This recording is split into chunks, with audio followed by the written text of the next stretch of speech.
Yay, yay. Hello. Welcome, everybody, to the home planet, aka Tentacle Croissant. How's everybody doing tonight? Welcome, Richard That Brandon. seemed like it could be a really good intro to like a song in a Disney movie. Everyone, Yeah, go on. everyone's just compared me to a Disney villain before, so that would be Disney very villain. appropriate. Do you remember we had that? Remember we had that conversation where we started talking about musicals and how much we both hated them, and then I ended up defending them. Yeah, you actually switched in the middle of your sentence. You said you hated them, and then Yeah. right in the middle of your sentence, you started quoting musicals that you really enjoyed. Yeah. I flipped halfway through. I was like, no, musicals are terrible. It irritates me the way they break in song. And then I was like, except that one musical and that one song and this one and this one. Fuck it, I love them. They're great. They're the best thing ever. And then you started singing them, and no one asked for it. Yeah. Just like, literally nobody asked you to do your shitty rendition of Fiddler on the Roof. Man, when I was hanging out with the improv comedy crowd, they would always break in to quoting some sort of obscure musical every time, man. And you just sit there and they're having a good time. You're just like, all right, when is this gonna be over? Isn't it? That's like the drama students equivalent of memes is to just give you like a couple of lines from a musical. That's very true. I think I would enjoy acting in a musical way more than watching it. Oh God, yes. I mean, there are like proper funny modern musicals. I think when I started out saying I hated them, I'd watched the Disney one that was maybe it was like Snow White or something.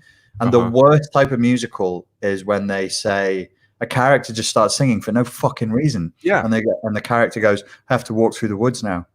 Here I am in the woods, walking along. And I'm like, no, that's not a tune. There's nothing there. There's nothing to sing about. I'm trying to think of the most appropriate timing to break into the song, and I think that's my biggest problem with it. There just really isn't a moment that calls for that. Yeah. There's in Bugsy Malone where the kid wants to become a boxer and he walks in and he says, I want to be a boxer, and they break into, so you want to be a boxer? That whole thing. Perfect. Works. It's great. When they're trying to find the fox in the Court Jester and they sing You'll Never Outfox the Fox. It's a generational thing, man. You weren't raised. You don't know the Court Jester, right? Mm-mm. It's really good. And it's funny. It's still funny. It's I don't still believe funny. you. Yeah. Are you sure? And then the thing is, it also always comes out at like an emotional high point. It's like somebody gets murdered, they lose their mom. I'm sorry, Mama. That's like, what I don't. I hate that. I hate that. Not the time. The way it should be done is like the Fiddler on the Roof singing when I was a rich man. It's an exaltation that you can't just say it. You not when I was a rich man. If I was a rich man, it's an exaltation. You can't say it. You have to sing that shit. That's when it works. That's when it's good. Is Stomp considered a musical with like the fucking brooms and shit? Well, it's a musical, sure, but it's like a whole different type of musical. It's not even in the same category. That shit's badass though. It is good. It's really, really good. It's really awesome. There's a musical that was written by the guys who did South Park about the Mormons, the Book of Mormon. I heard about that. Yeah, you would love that. That's a whole different thing. Did you not even like the songs the South Park guys did? Okay. I think the more we talk about it, if it's overtly, it's not trying to hide as a film. You know what I mean? It's like if the musical is inherently supposed to be something already super outlandish or satirical or like ridiculous, then it makes more sense. Okay. But when you try to like put a song into a film, it just doesn't work, in my opinion. Yeah, I'm using a communist brainwashing technique on you so that you justify the love of musicals and the seed is planted. And then eventually you'll find yourself in a conversation with somebody going, no, actually, if you think about it. If I was a rich man, I start singing. I don't even know the song. You got to do that with your hands as well. If I was a rich man. Yeah. But what's kind of cool is like the old Charlie Chaplin silent film slapstick shit. I kind of like that. That's cool. That's why you like the Court Jester. It's Danny Kaye. He was a singer, dancer. He did everything, and It's real slapstick kind of comedy in that movie, it's kind of a spoof. It's a spoof of a genre. It's mocking like the Knights of the Round Table genre that was popular in the 50s, and it does it's a really good job. Okay. We didn't say a subject for today. What should we give the followers? I don't know. I mean, we're on the idea of musicals, so we most likely can just naturally segue this into the purpose of human existence or some shit, as we usually do. Usually do. I did a video this week on my ayahuasca experience, and I meant to send it to you. Yeah. I actually watched the whole thing, dude. It's great. Oh, okay. Yeah, I watched the whole thing, and then it was weird because I actually filmed the bogus element of New Age spirituality a few days before that, and I was just holding off on it. And then I released it about, I think, a day after yours. And then one of our mutual followers that I sent you the comment, she was bitching, saying, you're copying him. You're original enough without him. Yeah, it was just like, it's funny how you released this a day after Richard did a New Age. You know, you don't have to exactly do what he does. Like some shit like that, man. If you jumped off a cliff, would you jump off a cliff too?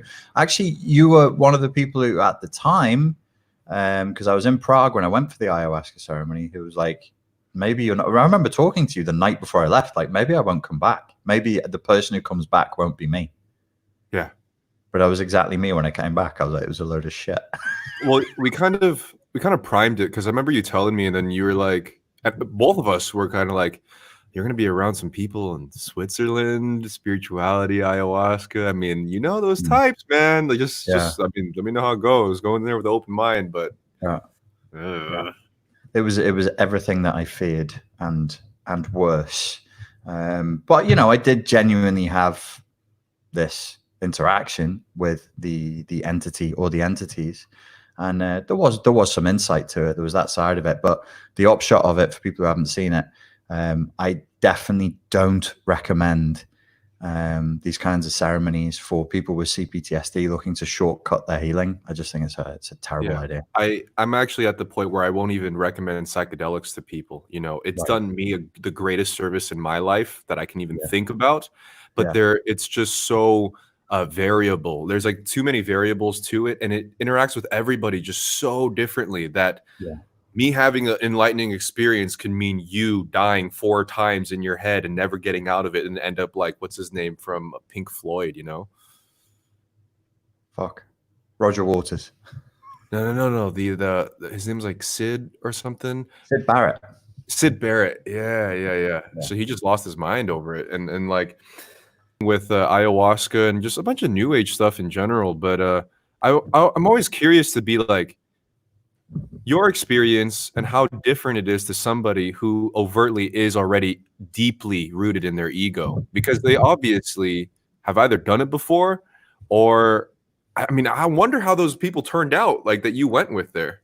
Oh, well, one thing I didn't say in my video that I meant to, but I forgot, is I didn't give them any credit for how tough they are.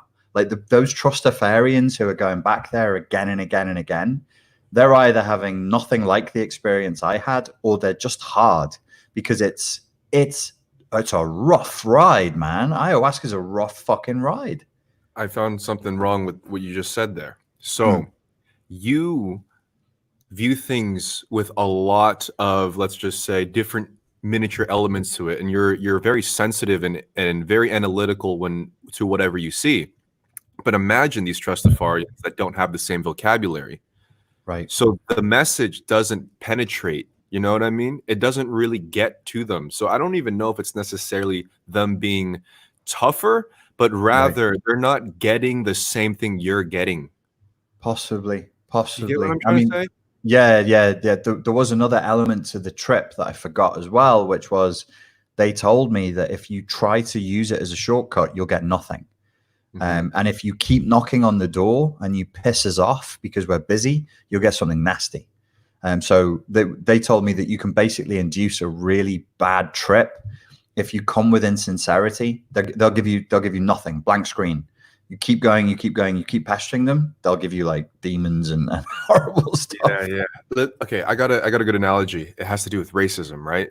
So you can make a racist joke. Depending on who you say the racist joke to, or depending on who hears it, they react to it differently. So someone who's gone through racism and discrimination, they hear a supposed lighthearted joke, and it's like, "Yo, fuck you! Why are you saying that?" type of thing. But somebody who just has no experience with it and could be as racist as you, they hear the same thing and they're just like, "Oh, that's fine." And that's kind of how I think these really harsh psychedelics interact with, in this case, Trustafarians. You know, they don't have all of that extra context, and they don't have the overly conscious mind to take the sensitivity of whatever the message is trying to tell them. Well, and you know, if they were getting the message and they were getting the message that I was getting, they were responding to it very differently, because my message was about the breaking down of boundaries and about unity consciousness and having humility and not posing. Don't pretend, don't pose, just be natural. Well, they clearly weren't fucking getting that message. Yeah. So yeah, man. Because there are some people that I know that haven't done psychedelics in their life, but we're in the same headspace. And I went through a whole year of getting really dosed. Like my third eye was gaping, like you said on one of our first streams, man. But they haven't done one goddamn tab or stem of mushrooms, but they're already in this thing. And then with them, I'm like, yo, don't even fuck with it. You don't even need it at all. You know, they have it. They're already so receptive and sensitive that if they were to do it, then they wouldn't even gain anything. If anything, it'll send them over the edge. The only thing I got the impression in terms of healing that I thought would be consistently useful, maybe not ayahuasca, because it's not a guaranteed trip. Ayahuasca can leave some people completely cold. The other downer is you can get really sick and really shitty. You'll be shitting yourself, vomiting and having no visions. But with any psychedelic would be the neuroplasticity element. But I'm like, what good is psychedelia and neuroplasticity with no intent? You're not pointing it at anything, and you're not being shown how to point it at something. So on the flip side of the coin, I would expect you'd need like a double-blind test with 500 people to do this, which, you know, that's a really, really interesting thing you just said there, because oftentimes with advice that comes with tripping, they often recommend write down on paper or at least set like what you're trying to get out of it.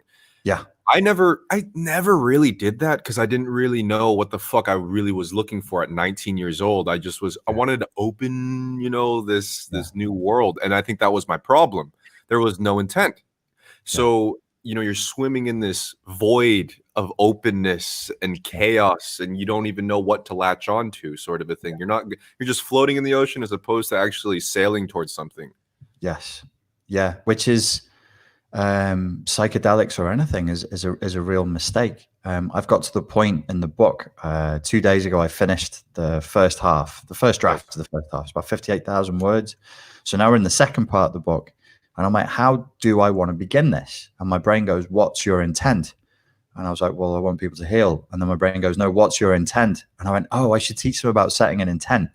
So with healing, with psychotherapy, counseling, coaching, whatever you want, like, what do you want? Start with that. It sounds so stupid, but are people writing down and focusing on, I don't want to be anxious and depressed. I want to be happy and live a good life. Are they repeating that to themselves over and over again? Well, probably not. This is where mantra, praying, affirmations, chanting, it's reconditioning the mind. That's what it's for. It's actually, we think of it as ancient and exotic. It's actually perfectly modern. It's perfectly falls in line exactly with neural pathway conditioning. And I think that's exactly why the role of the shaman is so necessary in these environments. And the reason why people lose their sense of everything when they trip without any guidance is because there's no one that's experienced to guide, to set the intent. I think that's what the role is of the shaman. They're supposed to allow everybody to set their intent, and he has the whistles and the sage and whatever to kind of guide your way through it. Maybe that Ecuadorian dude that you were talking about wasn't exactly able to do that, but that's what he's supposed to do. I honestly, I wouldn't let him run a finger drawing group. The guy was just so lost and so clearly doing this. Everybody wants the hack, and he was doing the fake it till you make it thing. So he was telling himself, if I keep pretending I'm a shaman and I tell other people I'm a shaman and we all role play that I'm a shaman, one day I'll wake up and I'll be a shaman, which is a perfect fractal definition of what was happening. Everybody's there to do something in the hope that they become something better thereafter. And this is exactly what ayahuasca told me: is there's no hereafter. There's no so that. She said to me, don't ever do anything so that. You just do you. Just it's here and now or it's never. And I'm like, fuck, we're lost in the Western world because everything we do has a so that. But if you live it on the earth in a tribe of like 24 people, there's no so that. When you're hungry, you eat. When you're tired, you sleep. That's it. Oh, dude, I just did a live stream with my friend Joe, and we talked about dating in Europe and in the US. And this goes in line with this because the so that principle is so heavily Western because it's goal setting and it's the plow through. It's like we want to get through this mission to end up at a destination, so it ends up at a different destination. And I feel like we've locked ourselves into this really stiff timeline of just like steel and concrete. You know, everything has to be for a reason. And as I was talking to Joe about this, something clicked where we were talking about how dating in America, or especially California, where I'm from, it was like an auditioning process. But then there's another layer where in dating, or you're trying to see somebody, both people have a mission so that let's get to this to date so we can be committed to flip. Like that's our mission. Europe, it's a little more lax. It's like you converse. Whatever happens ends up happening. So there isn't a so that. I have to correct you. You're in Central and Eastern Europe. It's there it is. Yeah. You're still living in the old world. You're seeing the best of Europe really by being there. Yeah. So it hasn't been contaminated with the Western notion of so that as much. But yeah, man, it's like that's why all the dating coaches within America that you see on YouTube, they're telling you manipulative tactics so that it's always based on a premise at the very end. Where if I were to give dating advice, it would be don't put a fucking mission, don't put a goal on there. Just don't let go of that, you know? Yeah. It's very hard to say that to people in times the drum I'm going to be banging when I start doing more YouTube videos again, which I can't right now, but eventually I will be that we live in anti-love times, we live in anti-intimacy times, we live in anti-vulnerability times, and all of the top problems that people come with and like, what about this, what about that, feeds back into living inside of a love, intimacy, and vulnerability deficit environment. And I would claim that nobody can give me a problem that we face in the modern world that isn't a direct result of living in an anti-intimacy environment, not just an environment that suppresses intimacy, but that punishes you for attempting to be intimate. It makes things very, very difficult. No, I mean, I think a lot of people can relate, especially in the chat and in my life too. It's almost as if 9 times out of 10, you open the box of vulnerability and either people freak out, they abuse it, or it sends everything into chaos. And it's not supposed to be like that at all. It's just reminded me. The perfect example is from 7 years ago. And obviously everybody knows Brian Rose. Brian Rose used to have a partner. Brian Rose is American. He used to run his podcasts with a younger British chap. And the younger British chap went for an ayahuasca experience and came back and was talking to Brian Rose about it. And Brian Rose is crawling out of his skin with discomfort at how open the younger British chap is being. I think he's Adam. I think his name is Adam. Okay. And he's like, it opened me up.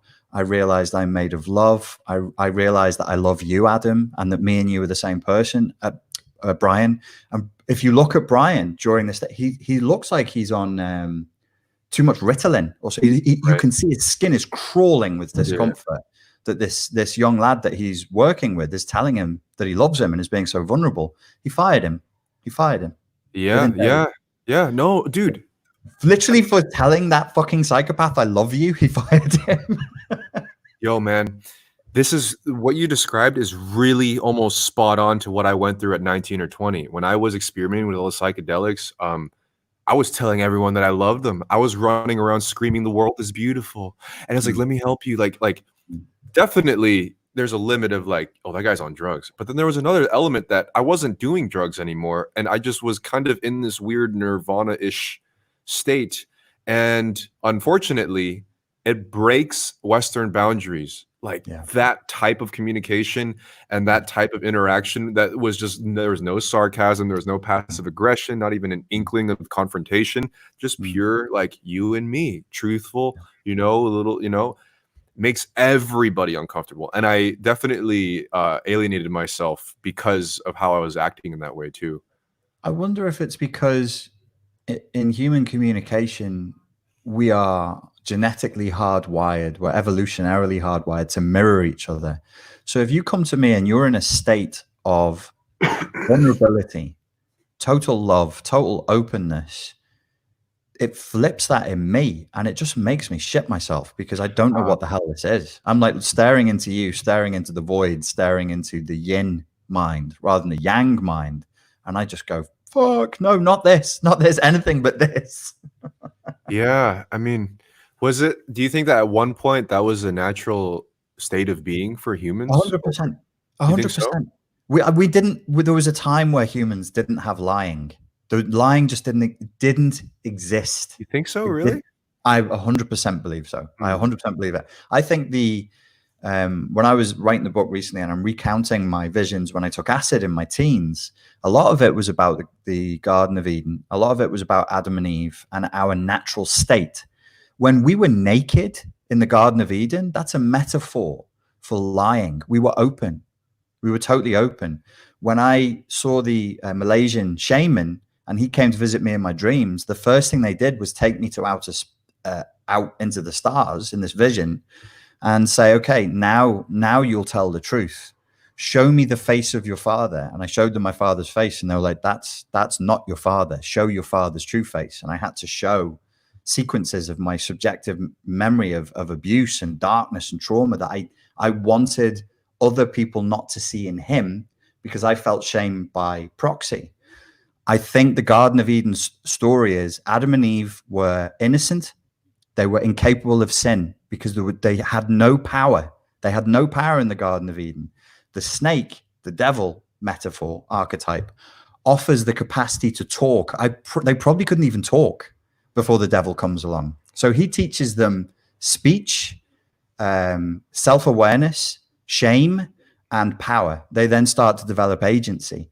You cannot sin if you have no agency. But as soon as you have agency, then you can do bad things. Mm. Okay. Yeah, man. I found out after that experience, like Yeah, the let that biggest. shit. Oh, you froze again. Of course. Let that shit. I'm gonna wait till you catch up. Are you there, Richard? Can you hear me? You froze again, man. Oh man. The moment he Download. talks about agency, he freezes.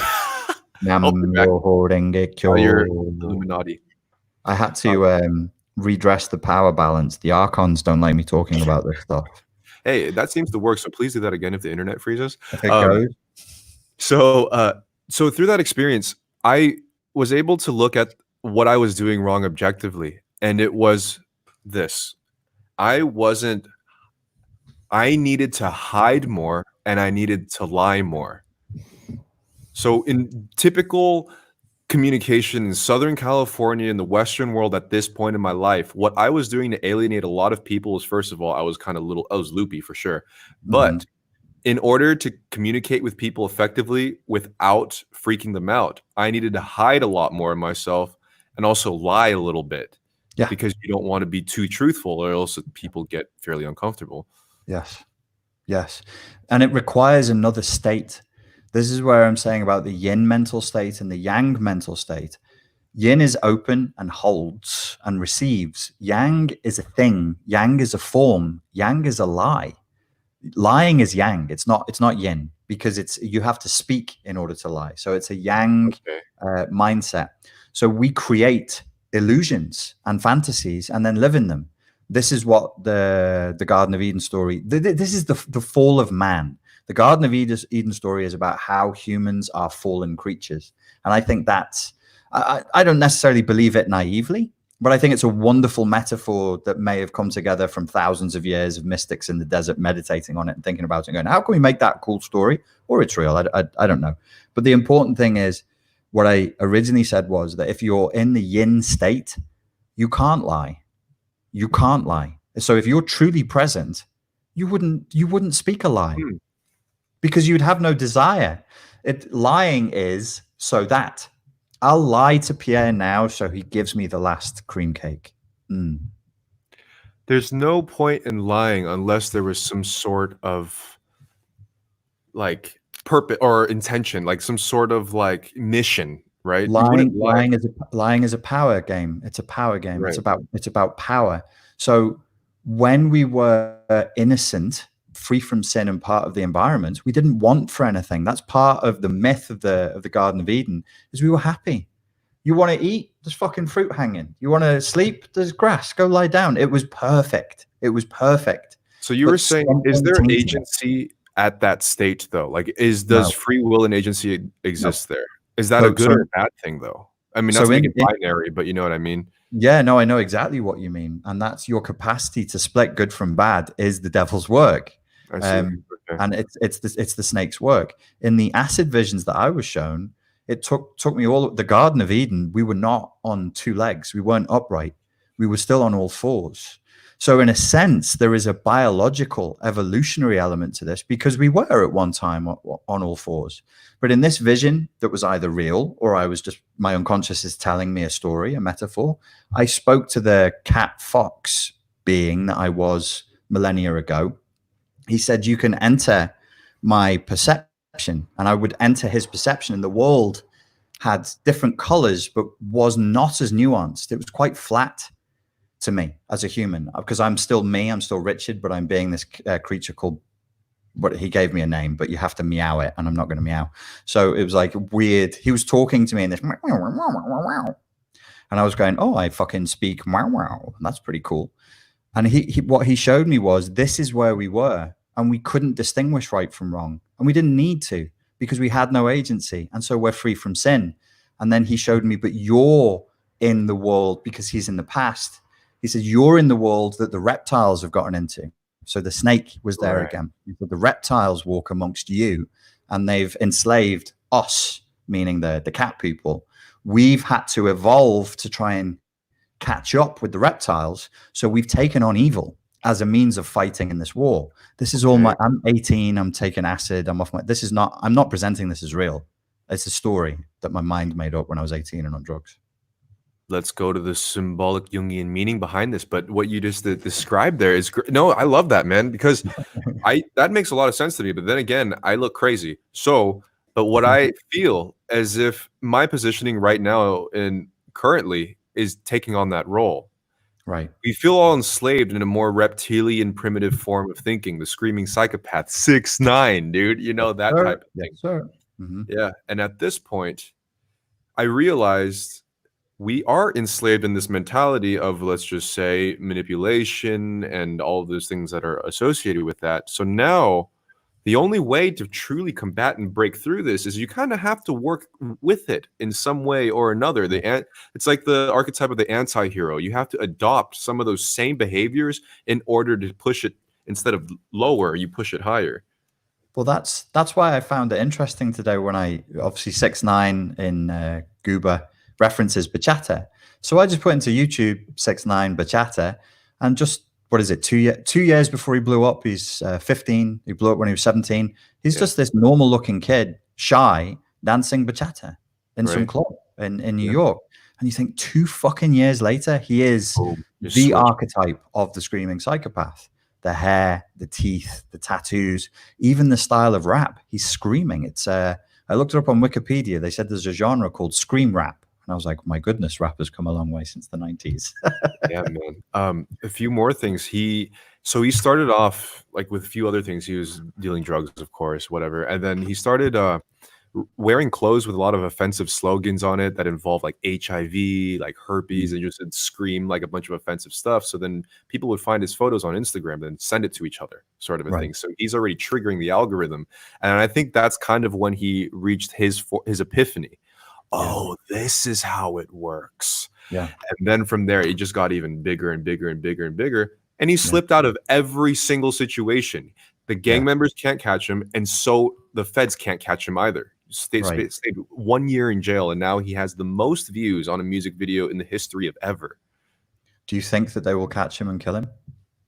Don't know, man. Maybe one day. But the fact that he's already been going this long without it happening. He's been arrested, but he was in jail for 1 year. Then the grace of the Illuminati, he uses the corona as an excuse for his lawyer to break him out after a year.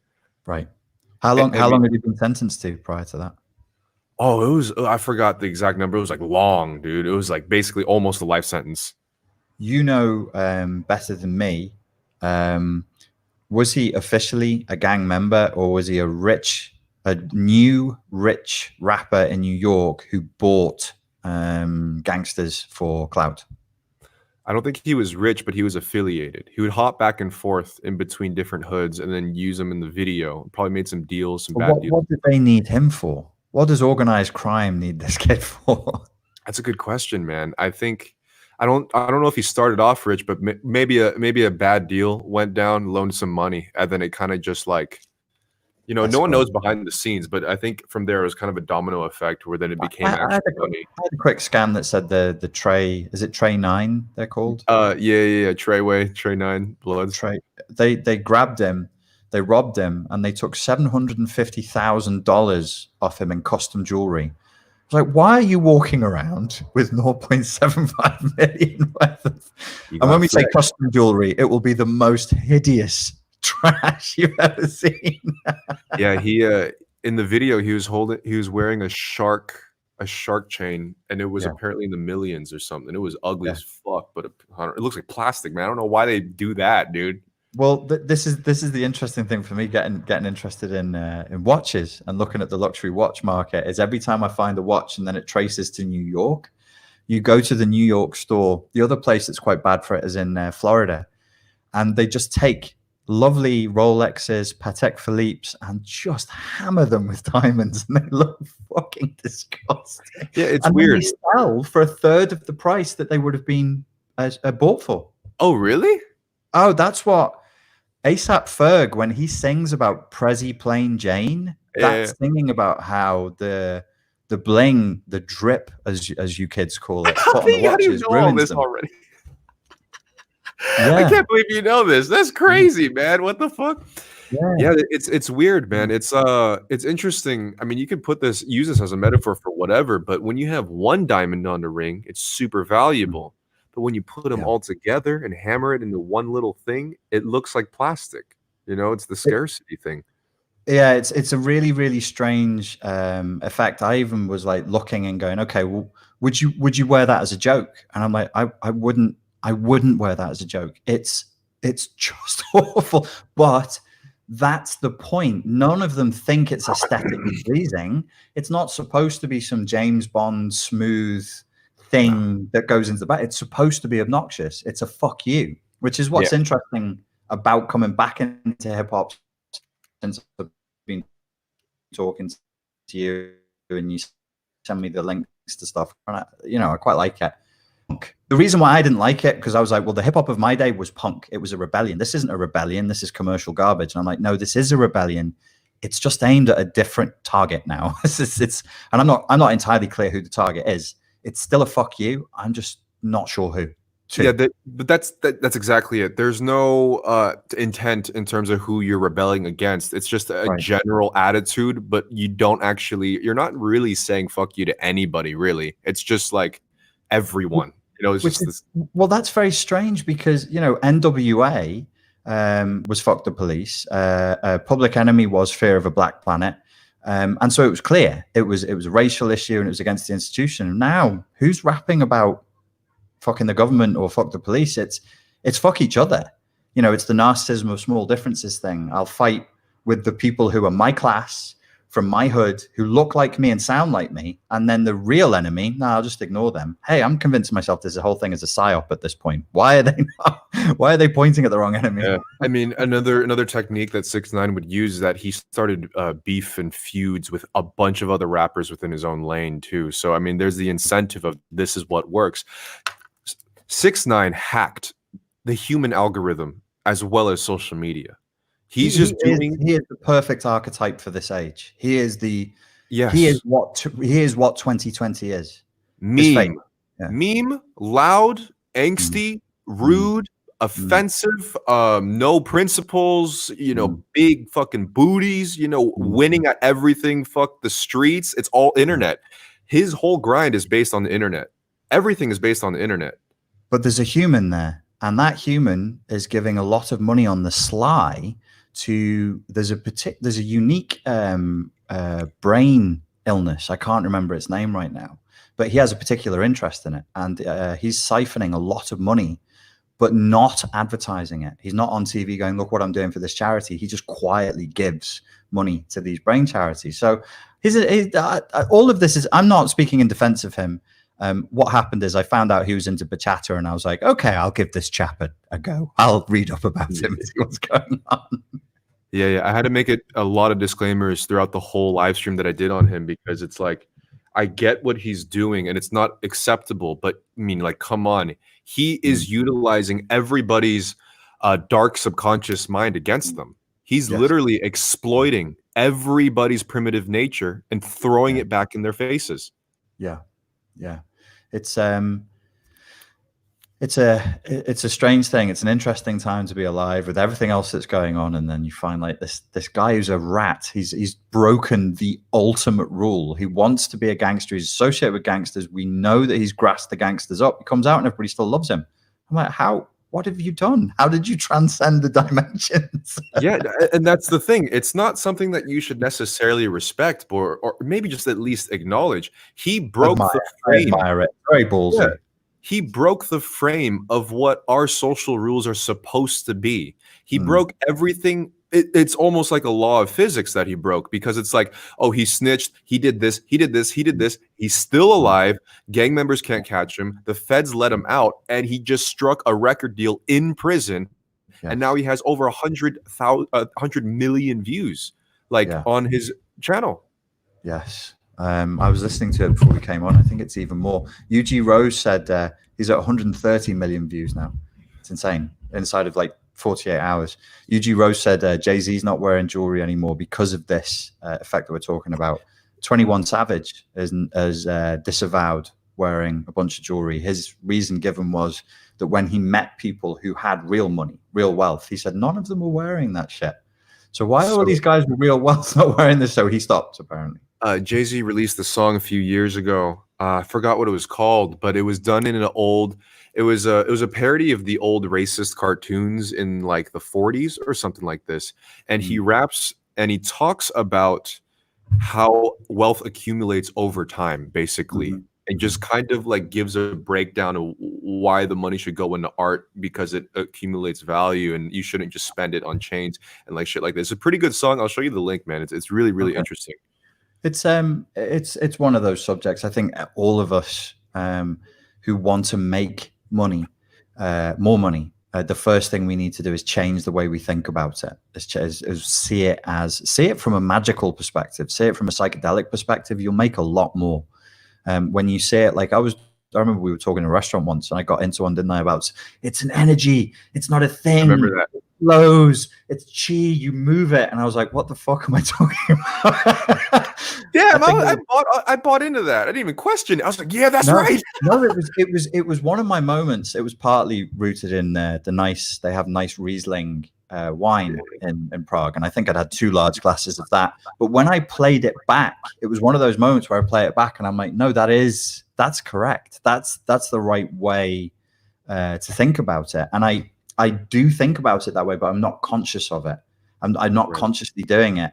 It's not the worst thing that I ever did in my life as far as money goes was to have a job job where I got paid per hour, because I just intrinsically thought of myself as a £9 an hour nightclub security doorman. So then when people were like, oh, if you do this, if you give me a session because I'm desperate and it's for this reason and that reason, we're going to pay you X, Y, Z. I'd start fucking sweating and shaking and being like, what? I can't. But the shift for me was, it's not money for work done. It's money for a solution. This person wants a solution. So if I could offer you a pill that cured your pain that you've had since 8 years old, yeah, you might pay X amount of cash for it, because it solves an ongoing problem. So there's a whole thing there about thinking about it in a way that's different, I Right. think. Tatcha in the comments said the Jay-Z song is called "The Story of OJ." I highly recommend watching that and listening to it. Have you heard it? Oh, I have seen the story, but I only watched it a couple of times. It's really, really punchy, isn't it? It's like a punch in Oh, the face watching it. it's good, man. Yeah, Like the animation style is really shocking, yeah, but shocking. what he says in there is even better, man. It talks about exactly what we're kind of speaking. I remember you saying that after those two Wieslings, man, and something really did click in my head at that point. I think you did shift my perspective of money a bit after that. Well, because we were talking about cryptocurrency and Yeah, putting money on stocks and everything, and I always try not to get my brain into the mainstream narrative of thinking about any subject because it fucks you up, it limits yeah. you. And I was just like, no, no, no. It's return on investment over time. That's the only thing that matters. So, think of your life as currency. Your youth is currency. You're younger than me. You're richer than me in ways that I could make $1 billion. I can't buy, what are you? You're 14 years younger. I can't buy 14 young person's years. What the fuck? So it's realizing what we already have is huge. And yes, somebody wrote in the comments, it's the wage slave mindset. That's what they want. They want you stuck in that. I do think that part of the Roni thing is about smashing the middle class, smashing entrepreneurs, small to medium sized enterprises. That's why Amazon's open. That's why the big corporations are allowed open. Oh, Yeah, fuck. yeah. If you're paying big corporate tax, the rules don't apply to you. We have DIY centers here they never closed. They never closed. The big chain stores here of like Sainsbury's, Tesco's, they never fucking closed. Holy Did, shit. did Walmart close? Did fucking what's the vegan nonsense Whole place that Foods. people go to? Whole Foods. Whole Foods. I bet that didn't fucking close. I bet at no point that closed. But if you were a local greengrocer or a bodega, you'd have police coming in saying to you, you got to shut. It's dangerous. Oh, fuck, man. You know Oh who my else God. wanted to cut out the middle classes and the entrepreneurs, the wealthy entrepreneurs? Hitler. Hmm. Hitler. So the big thing that I have to be very careful with what I'm going to say. I'm going to say 30% of what I can here. The whole thing about the Jews was not racial. It was economic. Hitler said as much. The guys who were with him, the guys who are not as bright as Hitler, that for them they were like, oh, that was more of a racial thing. But for Hitler, it was economy. It was an economic move. He was a gangster. He was like, I want to steal all these fuckers' money. That I'm going to ask them to give it to me, and they said no. And he said, give it to me or else. And they said no, and he gave them the or else. That's freaky as fuck, man, because you're Yeah, and it's completely happening right, now. man. Yeah, Mhm. you're completely right. That's really frightening, man. Holy shit. I don't even know what to say to that, dude. Yeah, it's an economic upheaval. I think I reviewed all the potential conspiracies. Is it salvo? I remember a couple of weeks ago being panicky because I thought it was a salvo from China. I was like, oh, we're going to go to war with China and panicking. Now, from where I'm sat now, I'm like, I wish that was what this was. I wish that was what this was. It's I'm back to the beginning. What I thought my fear in the beginning was this is an economic attack, and it's a global economic attack. Fuck. Well, I mean, I don't have nothing to say to that. Cheers, everybody! Yay! Yeah. Cheers. Yeah, with the idea of money, like right now, obviously we're all in a fucked up situation when it comes to it. But I mean, the idea of it, I mean, I was grown to believe that money was the root of all evil, so I shouldn't make any of myself. And it's a really clever narrative to give to people that don't have money, because that way the people that do have money disregard the narrative, so they're at the top of the situation to convince everyone, like, you don't need that much, it's fine, we'll take it up here. Yeah. That's why when I'm talking to Christians, I'm like, don't lose your Christian faith and don't kill me with what I'm about to say. But you're drinking from a poisoned chalice. The Romans who were in charge let the poor Jews who were Christianity is a Jewish religion. They let the poor Jews have their Christianity, but they poisoned it. They said, be a slave, be meek, turn the other cheek. Don't seek for money. Let us do all the fucking and Right. all of the exploitation and all the empire building. You be poor and humble, because those who are poor in life are rich in spirit.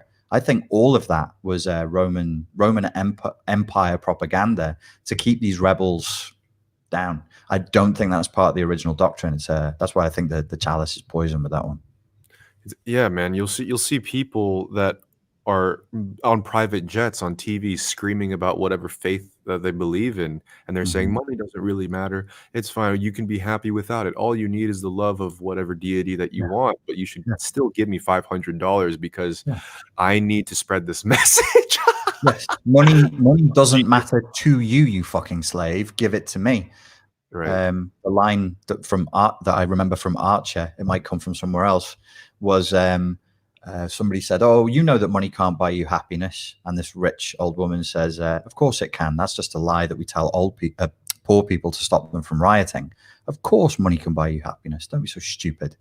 I Um, mean, to be honest, like I thought that for the longest time, so I resisted making money because I was consistently fed this information like you don't need it at all. And yeah, turns out when I'm actually stable financially, I am a lot happier as a person. I'm not yeah, balling by all means, but just being yeah. stable already, that already took out so much of my unhappiness. The psychologists have done this, and they've replicated the experiment numerous times. If you hit a certain point of financial stability, you are noticeably happier. But if you double it and triple it and quintuple it, you don't get doubly happy. And so my whole thing is like, I like money and I like wealth, but nobody needs more than like 15 to 30 million. You don't need $100 billion. That's insane. Like, and so I'd say be wealthy, be happy. But we need a pyramid structure. We need a pyramid scheme in order for the people. It's pure greed, by the way. It's nothing but greed. There is plenty for everybody. This is absolute greed and dominance. They just want to stand on people's necks. That's all. So that's another thing that people need to get right if they want to be rich. They need to think about the money differently, and they need to sort out their beliefs. Money is good. Money is freedom. Money is options. It won't solve all your problems, but my God, you're better off with it than you are without it. Sure. And you meet people that, let's just say, are a lot more good-hearted and, they have their values in line, but a part of that often paints the principle of you don't need money to be happy. But man, I would love for these people that I've met that are great people to Yeah. have a lot more, you know? Yeah, let me do some virtue signaling. Just 2 hours ago, somebody bought something from me for $250, and she sent me an email. She said, "My car windscreen is broken, and I have to buy my grandmother groceries. I'm really sorry. Can I have that money back?" And I said, "Absolutely, you can have the money back." And then I shot her another $50 afterwards, and I said, "Buy your grandmother groceries." Last month, there was a kid in Romania. He bought something from me, and then he said, "I have nothing for the rest of the month." So I sent him $100. Said, "Just have something for the rest of the month." When you've got money, you can do that. When you've got money, you just like you see something, Richard, you can do something about it. since we're virtue flexing right now, can I go Yeah, now? I go. finally got I enough had where to I go. You can. had to go. Yeah, I was gonna say I'm finally have enough where I can virtue flex, right? So I wanted to give a present to Little Siberia, and it was a little illustration. So I have a lot of artists on my platform, and I was like, hey, can you draw something for her? And then I was like, okay, so how much are you commissioning for? And then she gives me a price. I gave her like 4 or 5 times the amount that she gave me. And like, God damn, is that an amazing feeling? But Yeah, the it's good. people that are really structured to make a ton of money, they oftentimes won't really think like that. But imagine if there were other people that actually had their principles aligned, that Yeah, had the money in order to do these types yeah. of things. Well, my training in business marketing and money mindset is American, and it has its roots in the New Thought movement. And they say you should, like, I'm supposed to have a stack of cash in the house to see it, and it just sits there. That's one of the things they train you to do, is just have it there, and you are supposed to buy for other people. And without, like, you just give it to people, because to them they'd say you're training the unconscious that there's plenty and there's always going to be more. So you just give. If you can, you just give it to people, which is, I believe. I think it's healthy. I think it's the right way to do it. But, unfortunately, the types that are supposedly driven to make money oftentimes don't really have that principle aligned. Maybe, I mean, there are definitely rich people that like are really, let's say, philanthropic for sure. Philanthropic, yeah. But I think there's rich and there's rich. So there's people who are driven to be the richest people in the world. They wouldn't have time for that. You need to be personality disordered to be at that kind of yeah, level. for sure, like, man. like some of the richest people in the world right now, Bill Gates and Vladimir Putin. Do you know what I mean? And these are guys who you wouldn't want to cross. Like you know, these are not humanity lovers. They hold humans in clearly. They hold human beings in total contempt, and are capable of great violence. But I wanted to ask you, just inspired me, like the people who are watching, if there's any graphic designers out there. I want to do a video that shows on the Burj Khalifa, which is the largest man-made building in the world, the difference on the height of the Burj Khalifa between 30 million in the bank and what Bill Gates has, which is 100 billion, because it's hard to do the math. Okay. There's a really interesting thing that I saw. It was a video on Twitch donations because some rich Saudi oil prince would go up to these Twitch streamers and just give, here's $10,000 sort of a thing. So what they did to illustrate this was basically copy and paste the number 10,000. Yeah. Right. And they would copy and paste in a notepad. So it fills up the entire notepad. Right. So 10,000 of the Saudi prince, you just erase one bar of it. So the entire notepad is still full.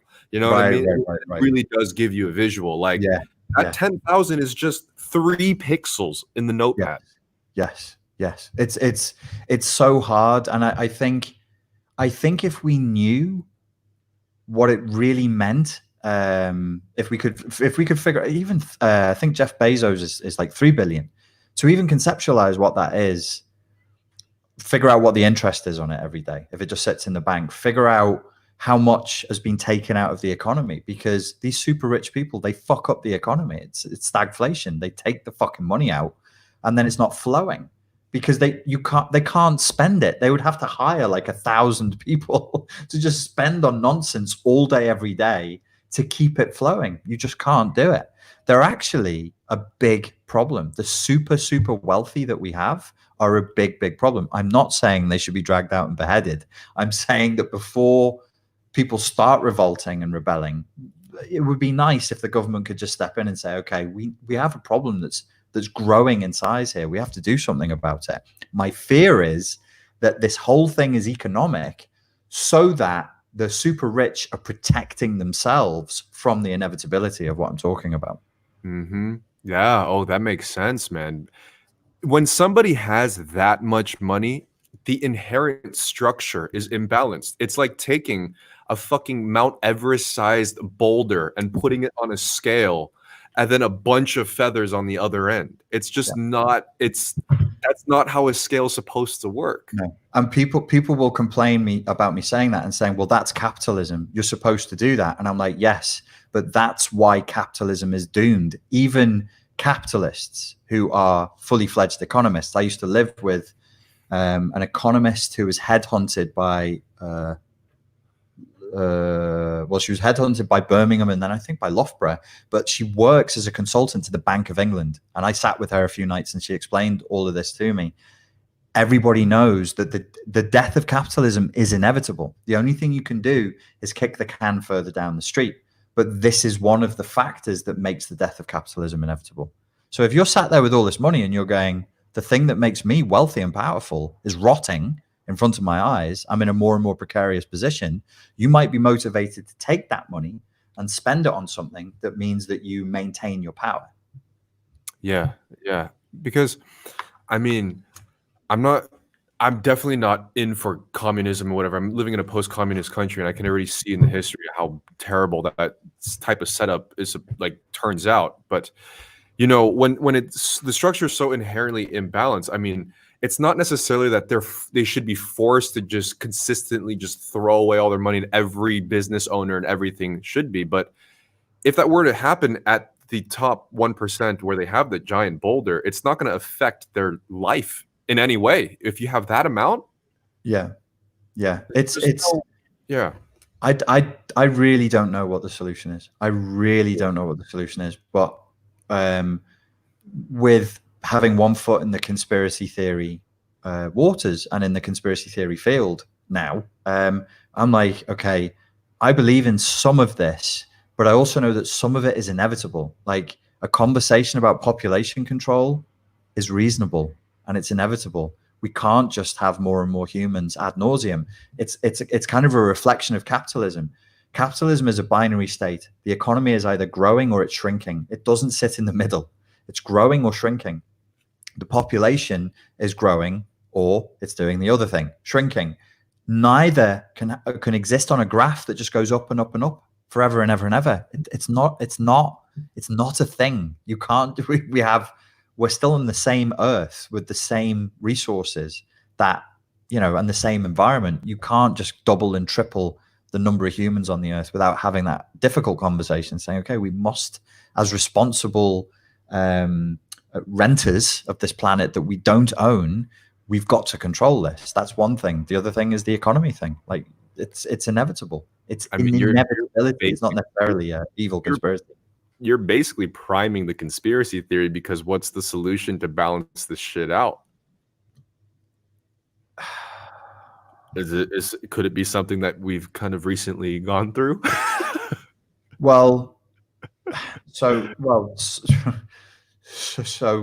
you have thesis, and then you have antithesis, and then you have synthesis. So on the one hand, I go, this is terrible. You're taking away civil liberties and you're doing it through deception. It's unacceptable. So as a coach, I have to see the other person's point of view. I at times have to sit in the mind of a narcissist, a psychopath, and think, well, what do they want to help my client?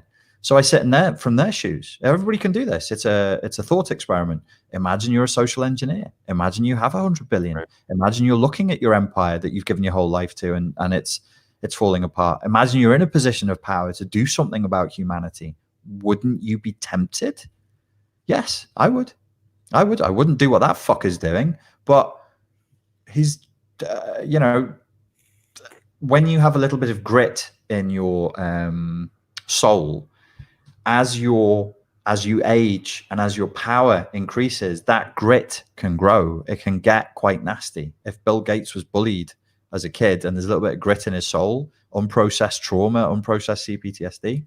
Dude, I mean, fuck, for a fact, Elon Musk, Mark Zuckerberg, Bill Gates, you think they were Chad in their high school and they were just banging the hottest girls and they just weren't bullied and they were top of their class? What's the next thing to compensate for that for the next few decades of their life?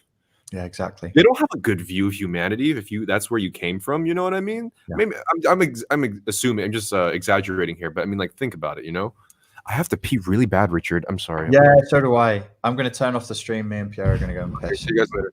Talk in the comments. Bye.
75 hard, you have to drink a gallon of water every day, and it makes me piss like a fucking racehorse. Oh my god, you weren't joking. Like you actually turned it off to go pee. I thought you were just kidding. Yeah, they can just sit there. Listen, you don't need content all the time, folks. You can sit, you can meditate, you can take the moment to chant. Something simple. Yeah, what were we talking about? Money, Bill Gates, getting bullied in school. And why that would lead to wanting to dominate the world and setting up a weird... Dude, you know what that's like? Have you seen Dexter's Laboratory? No. The cartoon Dexter's Laboratory? Oh my god, you haven't? No, is it good? It's like this young genius boy that grows up in a middle-class family, and he was just like full of rage, but he had his own laboratory, and he basically wanted to take over the world with his inventions. Story of Bill Gates, man. Yeah, could be the same thing. Everybody in the comments knows. They're freaking out right now, man. Did you wash your hands, says Chicken Oriental. Yeah, I use my tongue. Yeah, man. Should we have some people on for chatting? Sure, why not? Let's go. Sure, why not? Omelette du fromage. When are they going to let me into Prague? Yeah. Right now, they are lifting every restriction pretty much, man. Restaurants are opened with patios. You don't have to wear masks outside that much anymore. A lot of things, man. So I think the travel ban should lift up fairly soon. Good. I'm ready to come over there, film some more stuff. We should do another alchemy and intent video. People liked that. Oh yeah, dude, they're super fun to make, man. I really like producing those things. Those are really fun. It's good. I get a lot of compliments for those. So we should have one of you visiting a brothel and the spiritual meaning behind that. Okay.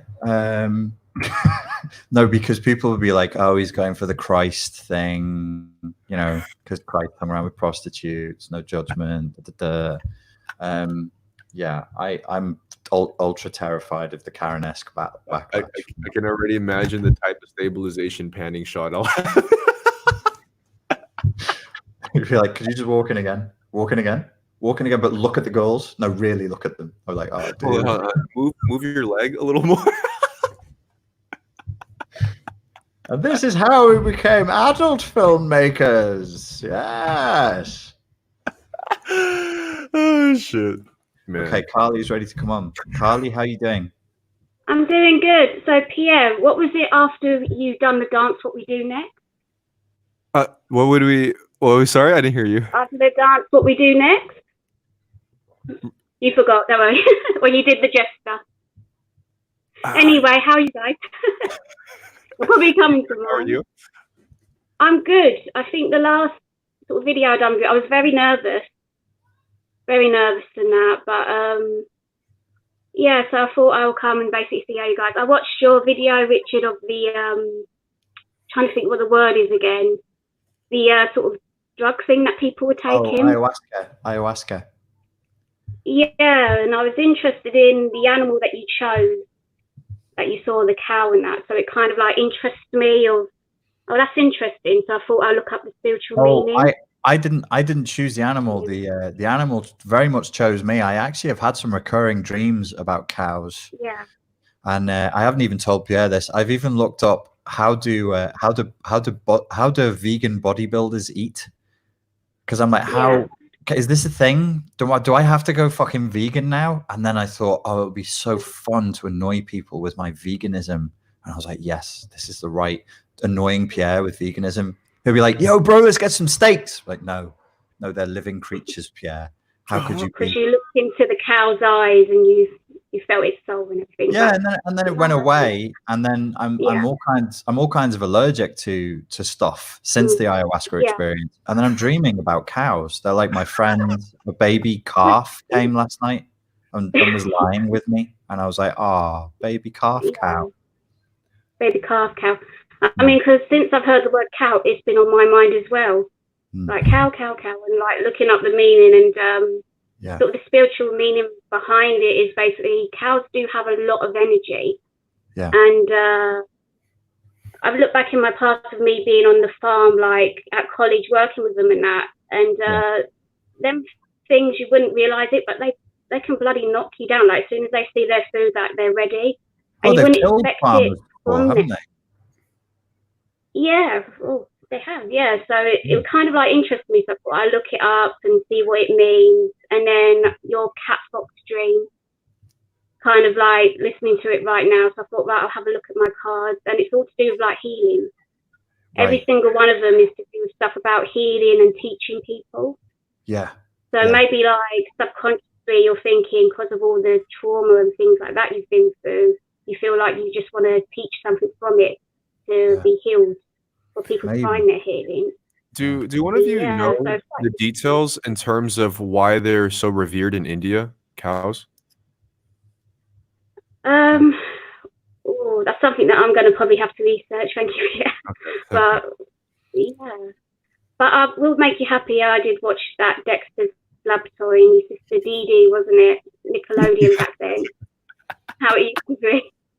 I think I'm from that generation Y, when the planes were all falling down, everyone thought everything was going to crash. So from that type of generation. But yeah, I remember them sort of cartoons and that. Yeah, we got to get Richard on Dexter's Laboratory. I'll try it. I promise, guys. I'll give it a go. I'll make a list. But I'm going to have to go now because my son's looking at me for me to feed him food and that, because he's heard the ding. But it's nice talking to you guys. Feed the son. Feed my son. Nice talking to you. Yeah. Ciao. That's probably why the cow metaphor keeps on coming to my mind. You've got a calf. You must feed it. But yeah. Anyway, you guys take care. Bye. Ciao. They're very feminine creatures, cows. Yeah, really quickly, man. Like, it really shows us the state of the world, and just also in my positioning and the platform that I'm on and the types of people that watch me, a lot of vegans and vegetarianism. And by the way, I really think it's a great idea. I think it's if you can do it, definitely do it. Yeah. But why do I feel like I'm holding like a dirty secret now when I eat anything with meat? Because there have been times where I want to post a picture of my food, and I just know that people will see it on my story and be like, Pierre, that's well, for me, it's somewhat selfish. Like I am struggling. Like I'm actually like not eating meat. I used to be able to just throw it down, and now I'm really not reacting well. The big problem would be like if maybe I wouldn't go vegan, maybe I'd try vegetarianism.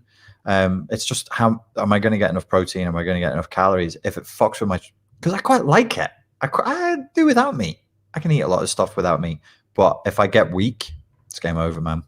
That's a no-no. That's a hard boundary right there. If it weakens me, it's not happening. and that's what happened every single time, man. My metabolism is just churns through absolutely everything. So I definitely need it, but I do feel like I'm hiding like this sick fetish. It's equivalent to like watching some dirty stuff and you don't show anybody. Every time I eat like a steak, I'm just like, oh God, here. Yeah, it's because of the your ancient soul's awakening back to the old Hindu Buddhist kingdom that you came from in your last manifestation. Oh, that's not that big of a deal. Yeah, it's coming through, man. And you can't eat meat because an animal has suffered, and then you eat its suffering. I got a comment on my YouTube channel saying that I needed to stop. Hey, what's up? I don't think you can hear me. Can you hear me now? I can hear you. Yeah. Surprise! You're on camera. Okay. So I don't know if either of you saw the video, but Sam Vaknin actually spoke about how we're moving from capitalism to feudalism, and how the ultra rich have more money. Like the top 100 people in the US have more money than all of the Black, the Hispanic, and 5 million whites. And that is just like fucking mind blowing when you're like, but I work at a job, I need money. Like that's insanity. And how like the ultra rich, like they have all the control, the corporations have the control over the government because everyone's in its pockets and all that fun stuff. But it was a really good video. Ooh, is this a recent video that he's done? Yeah, I think it was within the last 2 weeks. Oh, okay. I usually watch everything that comes out. The thing that he doesn't brag about, which is odd for a narcissist, but I know, is he's been the economics advisor for 5 different governments in 3 countries. And the country that he lives in, he changed the face of the city itself. It looks different. I went there and I was like, oh, I love these buildings. I love that. And it was like, well, yeah, that's because earlier on. Oh, a few years ago when I was advising the prime minister, I told him to do this, this, and this. I was like, how many prime ministers have you advised? But no, he's very, very good when it comes to economics, and he can make it interesting and understandable as well. Yeah, it was definitely weird to hear, because by them hoarding like money and in bank accounts, and whether it's in actual investments or properties, that pretty much puts that money out of circulation. So if there's only 100 people and the 2 people get 80%, well, that only leaves $20 for the rest of the people. So which incentivizes them to print more money, which drives inflation up. So your money is now worth shit. I mean, there's just less. There's too much. In effect, there becomes more money on the table, and that's not, it's never good. And then one other thing was that I Googled how tall $100 billion would be, and it would be 28 times like past the space station, the International Space Station. It's fucking crazy. How many billions? How many billions? 100 billion. 100 billion would go past the space station, just laid flat on top of each other. Unbelievable. Jesus. Yeah. What do you even do with all that? Like, what do you have? Well, I would love to know. I'd love to have a specialist tell me, like, what does it cost me to take over a country? What would it cost me to, because you can, the thing is with having had wars for 20 years, I know guys in the security industry, and there's guys around now with no jobs who've been special ops. They've done counterinsurgency work. And I'm like, if I gave this fucker like 500 quid a week, he'd work for me, and I could have 20 of these guys, and I would have a small army of not fantasists, guys who've served in hot war zones for years.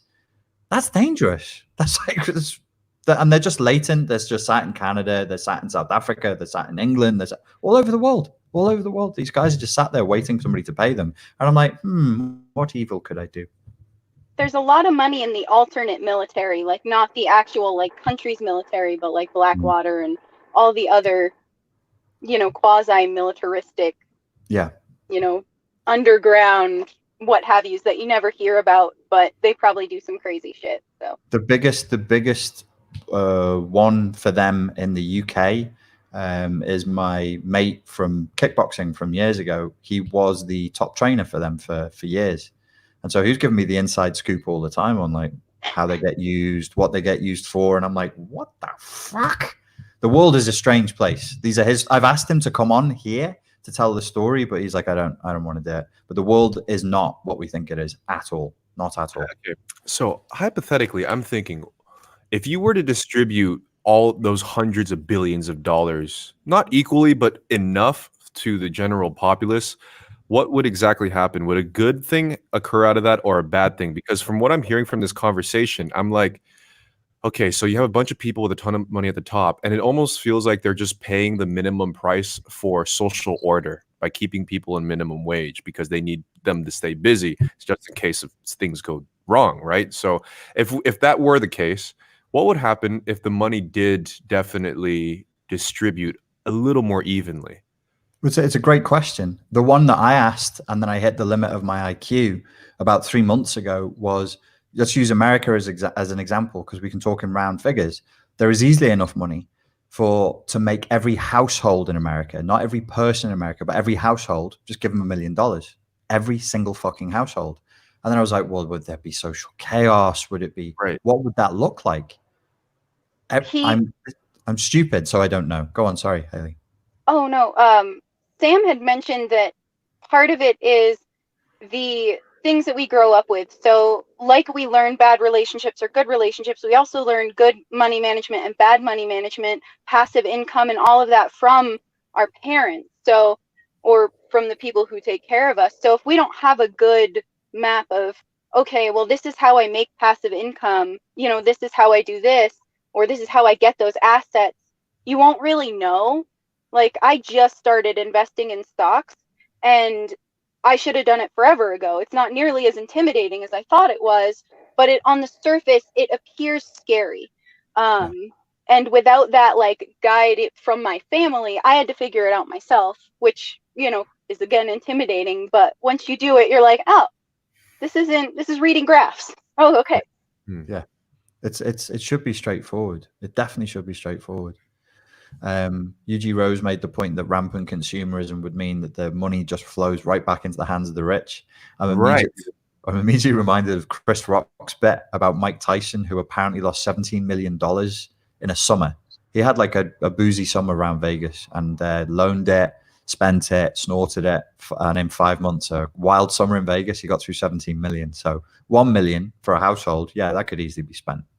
Yeah, I was gonna say, because that's kind of what I was leaning more towards. Because like, if you did hypothetically distribute the money, it would just go back to wherever it came from. Because oftentimes the general populace doesn't have the financial literacy to know exactly what to do with it, so they'll just buy Benzes and Ferraris and gold chains and what I just said makes me a hypocrite, because what I would say to everybody first is don't spend the fucker. Don't spend the fucker. Just keep it. Where do I put it? No, just keep it. Just practice the discipline of not spending the fucker. It's Hoard not it. spending. But if everybody's used to living with like $10 in their account because they live paycheck to paycheck and they spend all their money, if that's their baseline, so you mentioned graphs, you do a graphic in your head and you go, well, I'm only ever $100 over my overdraft. Well, now there's there's $1 million. I better fucking get rid of it. Your unconscious works that way. So you have to recondition it and go, no, the money stays in the fucking bank. Don't do anything with it. Don't touch it. It's not yours to touch. It belongs to, in my head, I say that's not mine. That belongs to future me.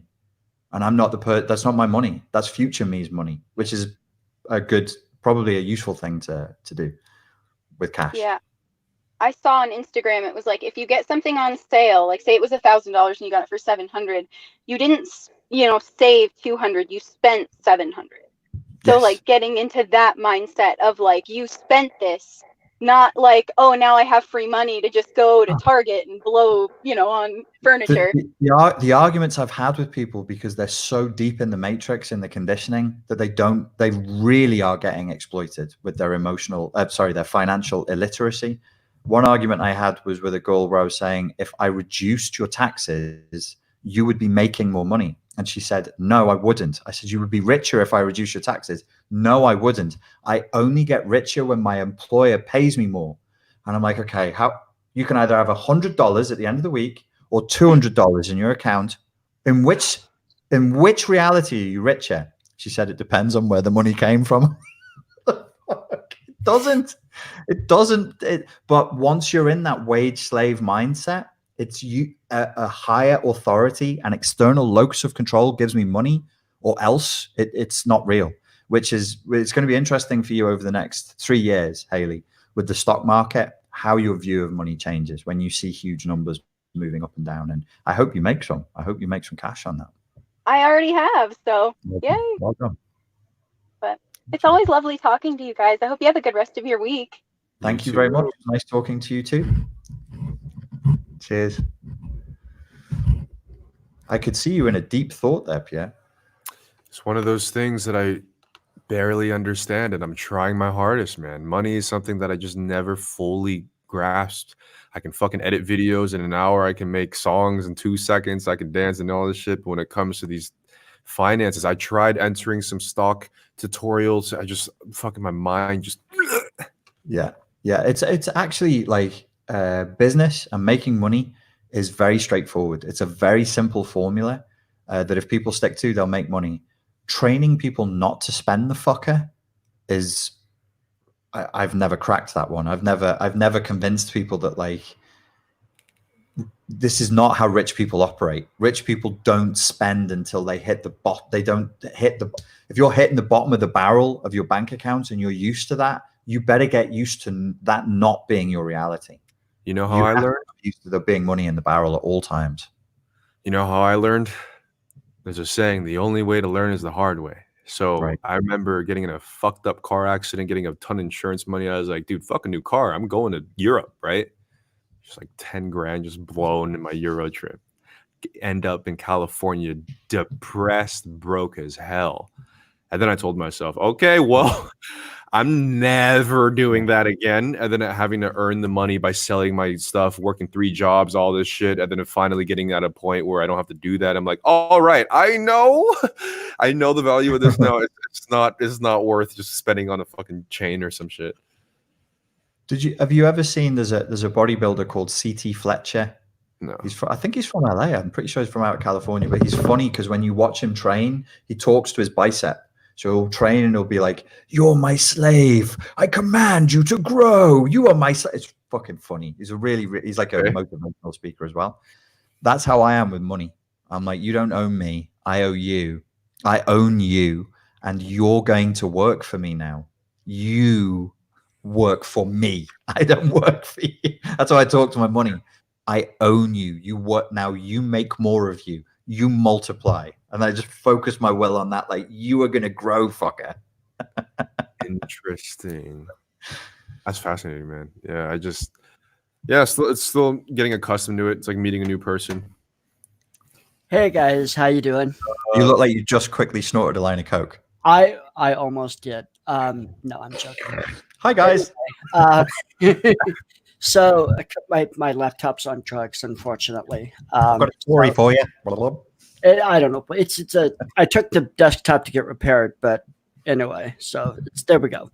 So first with the ayahuasca stuff. When I was a kid, I would get like horribly sick. I would vomit. I would have hallucinations. The first time I tried ayahuasca, I was like, oh, I remember this. And I did it like a few more times. And I just got to the point where I realized I don't need to do this. I can already get to that effing state.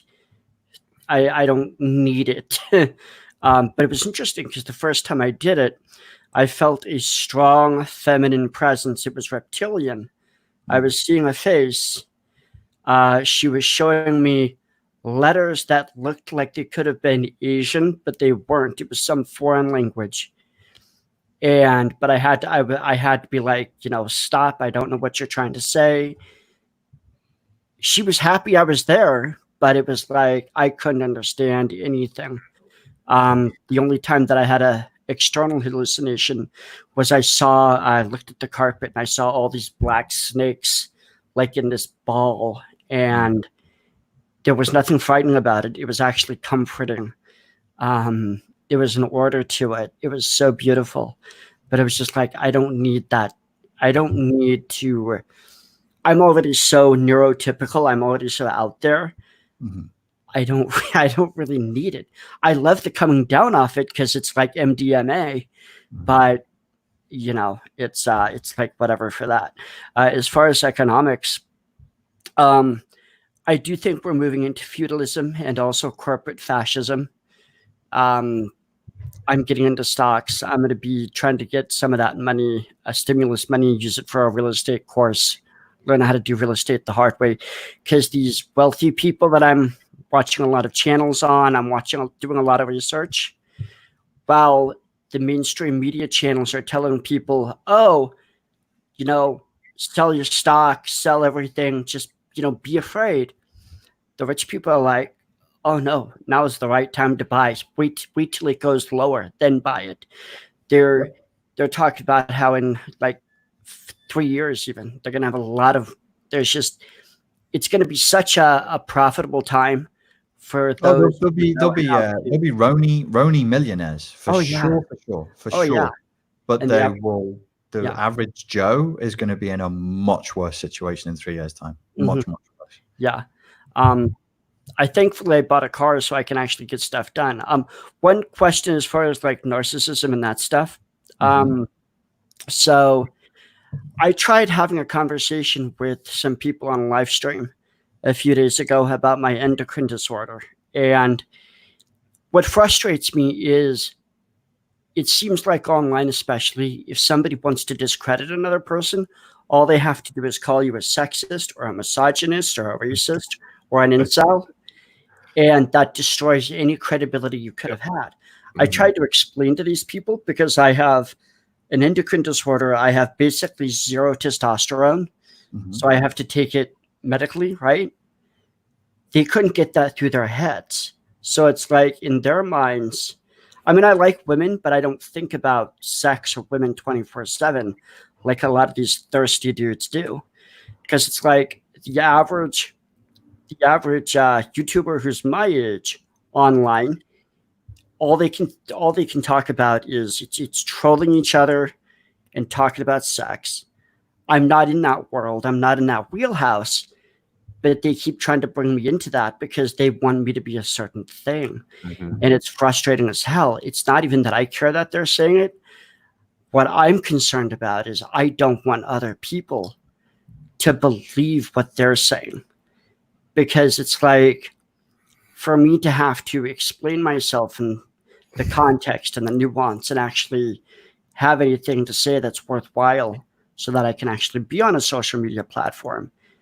It's like I keep getting dragged into these discussions where I have to talk about things that the attackers, the trolls, they don't actually care about that stuff. They're not looking for answers. They're just no, and you're falling for the game. The game is it's Gregory Bateson talked about this. It's his double bind theory of schizophrenia. The game is we're having an honest and open debate, and you go, oh, okay, let's do what we do in an honest and open debate, and then you get stamped on, and you're like, hang on. So it's not about, there is no online space that is about honest and open debate. I mean, that's not what it's for. It's for trolling people. It's for flaming people. You occasionally will have a back and forth with somebody that doesn't fall outside the boundaries of politeness, but the online space usually is just trash. Yeah. And I am trying to do that, the emotional awareness stuff, but it's just don't hope. Like don't reach out. If you're feeling lonely or you want to communicate, don't reach out to the wrong space. Don't look for consciousness where there is none. It's Nick, right? Yeah. Nick. Yeah, I mean, you and I both are in a actually very similar situation. I've been called those 3 or 4 similar things from just putting my content out there. And even I still struggle with this. You know, it's hard not to get wrapped up in their narrative because it's all trolling. It's just the projection. The unfortunate thing is that when there's enough people painting that false narrative, it becomes real to them. And if that crowd grows a little too big, then it becomes what it is. I don't exactly have an answer because I'm still trying to figure it out. But from what I have seen, I'll throw that narrative in the middle of the video at times, just being like, oh, looks like I'm a misogynist because, you know, I kind of play the more sarcastic route. I don't really recommend it exactly because you can actually be feeding the beast there. I think Richard's approach of just kind of like not even giving attention to it. What do you do, Richard, when that happens to you? Well, I first of all, I asked myself the question, where is the impulse to communicate with these people coming from? What's the emotional literacy here? Are you bored? Are you lonely? Do you need to talk to somebody? Is this where you should talk to people? No, I can talk to you, Pierre. I can talk, like, what am I looking for? I need intellectual stimulation. Okay, fine. I'll go to a legitimate source to satiate the drive. The internet presents itself as it's a mirage. Everything is a mirage online. It presents itself as a legitimate source. It is not. The YouTube, I've been running YouTube since YouTube began. I've had channels on martial arts and on psychology.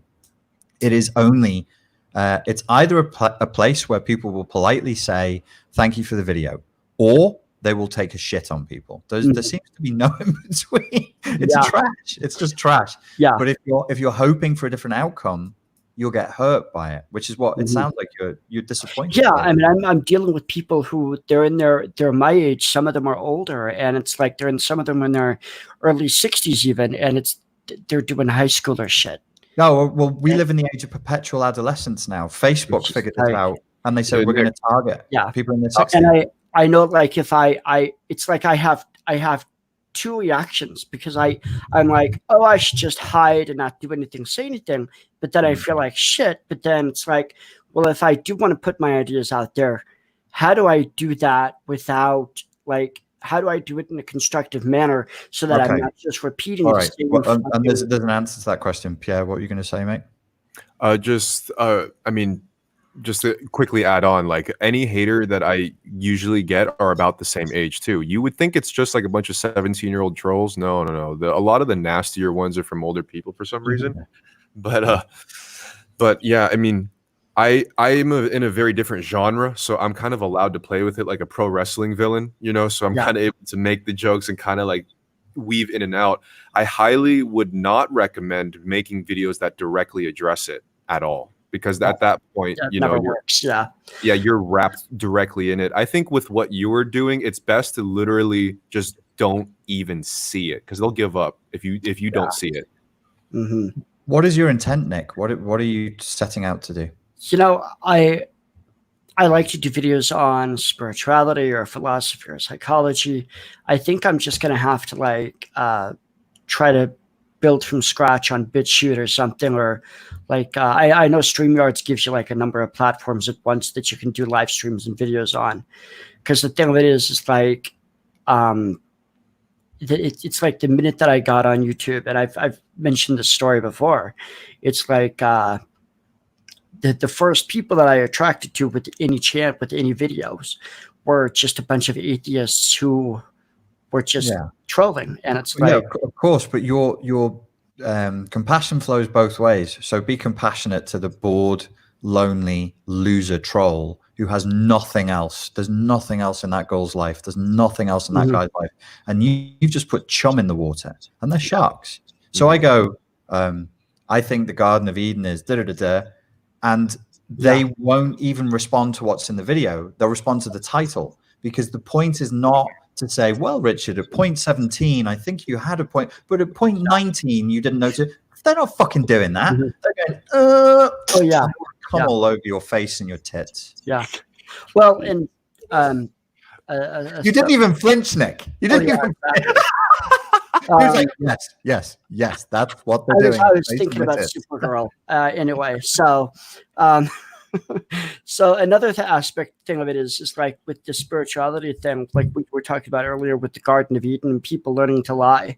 Well, what if Eden was in reality a prison camp / laboratory, and we had to learn to lie in order to escape? I love that. Yeah, I love flipping it on its head. There's a guy. There's a guy who I don't know. I'm due to interview him. He wrote a book on that. He's a former priest from New Zealand, and his whole thing was that like we're a slave population. Species, the escape. I think it's called Escape from Eden. And I know one genre, one kind of niche that I could easily fill is that like I could really go deep into the Gnosticism, go deep into the stop being God's bitch, stop being the state's bitch. But at the same time, I'm worried that I've seen so many people go down the spirituality route and end up. Just be careful though, Nick. You want to say Yaldabaoth's bitch. You don't want to say God's bitch, because and even in Gnosticism, there is a good God. It's just that. Oh, I'm sure. I just don't think it's. I think there's level of deity, but I think that whatever the primary source is, I think it's just doing what it does. It's not personal. It's not personal. It's just because I want to make sure that you get something of value from the interaction. Plus we need to speak to other people as well. We're both YouTubers. Me and Pierre have waded through hours and just torrents and mountains of trolling. That's what being a YouTuber is. So there is that. You're going to get trolled. Yeah. Know that and expect it. And then the second thing would be to know what you want to say and set your stall out so that your intention is strong, and then don't get hurt. Don't be hurt by the fact that people with no profile picture and a fake name are going to say, you fucking suck, man. To quickly add on to Richard's first point, you have to come into YouTube thinking it's a really hard game. I mean, I think this is what happens. Like a lot of people, especially like younger girls, like makeup tutorials and stuff, they think that it's just, start a channel and everything's all good.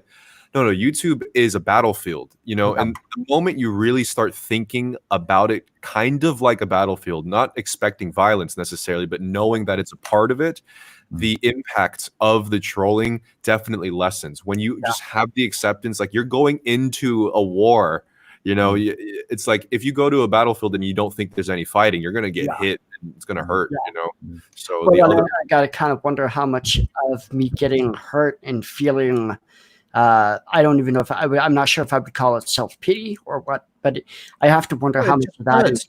You don't need to give it a name. It hurts. It hurts. You've put your thoughts together and somebody's taken a shit on them. That's hurtful behavior, man. So Nick, we're all in the same kind of boat here. We have really good intentions with the content that we're making, right? We want to put good information and be vulnerable with that. Yeah. And with that good intention, to hear that get shat on, is really hurtful. I still get hurt from comments, and then I just wait a little bit, realize I'm in a battle, and then it kind of subsides after that. Yeah.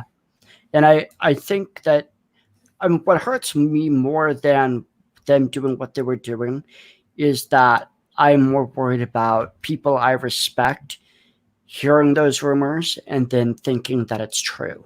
No, and that's I don't. It's all in my That's, mind. I have no no, evidence of it's in that. your head. It's in your head. People can. We can all of the intelligent people who stick with Tentacle Cwoss, and there's plenty of other intelligent people who don't watch Tentacle Cwoss. Yeah. They can see it for what it is. You might think you're on your own, but there isn't really any way to.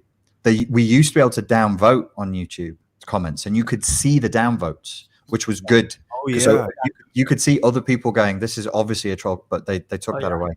It's a good conversation, Nick. I'm going to have to move on though, sir. But it was nice talking to you. Thanks. Thank you very much. Stay safe from Yalda both. Yeah, we have four people waiting to land, Pierre. Should we see them all? Right.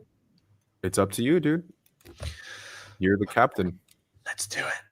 Let's do it. S, can you hear me, S? Yes, I can hear you. How are you doing? Can you hear me? Loud and clear.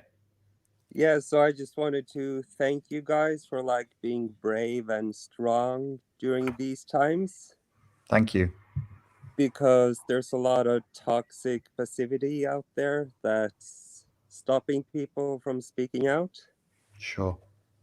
So I want to thank you for that. And about the money thing, Pierre, it's like, see it like this. Would you rather have the money go to someone corrupt and unmoral, or would you rather have it go to you, who's responsible and a good guy? That's a great way to look at it. It's a good reframe. Yeah. Healthy, very healthy reframe. Yeah, I came to that same conclusion, and when I opened myself up to that question, I allowed myself, you know what? You can make the money, and that really changed my perspective. So yeah, I totally agree with that, man. I would rather trust you with the money than the people holding the money right now. If you knew Pierre, you wouldn't say that, man. Yeah. But thank you, S. Thank you for that vote of confidence. Very kind. Yeah, and I visited LA in November, Pierre. Oh, okay. And how was it? Was it okay? Oh, I liked it. Definitely weird energies. Yes, Sure, definitely. Holly weird, but I really liked it. So it's a great city, but it's one of the weirdest places I've been. And when we traveled in 2019, I would tell people, make sure to travel now, because in 2020, it's going to be very expensive to travel. And I thought it was because of climate change. I thought they would up the prices. But it wasn't that what happened. What happened was, everything that's going on right now. But I had fascist dystopia. I had the feeling that, like, traveling would become way more expensive in 2019, and it did kind of. You can't even travel now. Yeah, that's true. That's true. Right. S, thank you so much for calling in, sir. Yeah, you too, Richard. Thank you, Pierre and Richard. Yes. Cheers, buddy. Good talking to you. Well, that was really sweet. Thanks, S. Really appreciate it. He would give you money because he trusts you with it. I'm not laughing. No. I think it's a fantastic idea. Let's give the intradimensional flip lord all the money. What did I? I was talking to you about money one day, and we were talking about accounting or something, right? And I said you need to speak to your accountant about tax because you want to make sure you're paying as little tax as possible. And Pierre looks at me and he goes, "Yeah, swag." And I was like, "No, Pierre, not swag." Yes, Richard, I'll speak to my accountant. That's the only response I know how to do. I don't even have an accountant. I don't even know where to find one. What does that even mean, man? What the fuck? Yeah, swag. Oh God, that was funny. Hi guys. Hi. Hi, how are you doing? Good, thank you. Good to see you guys finally. I watch every week. She froze.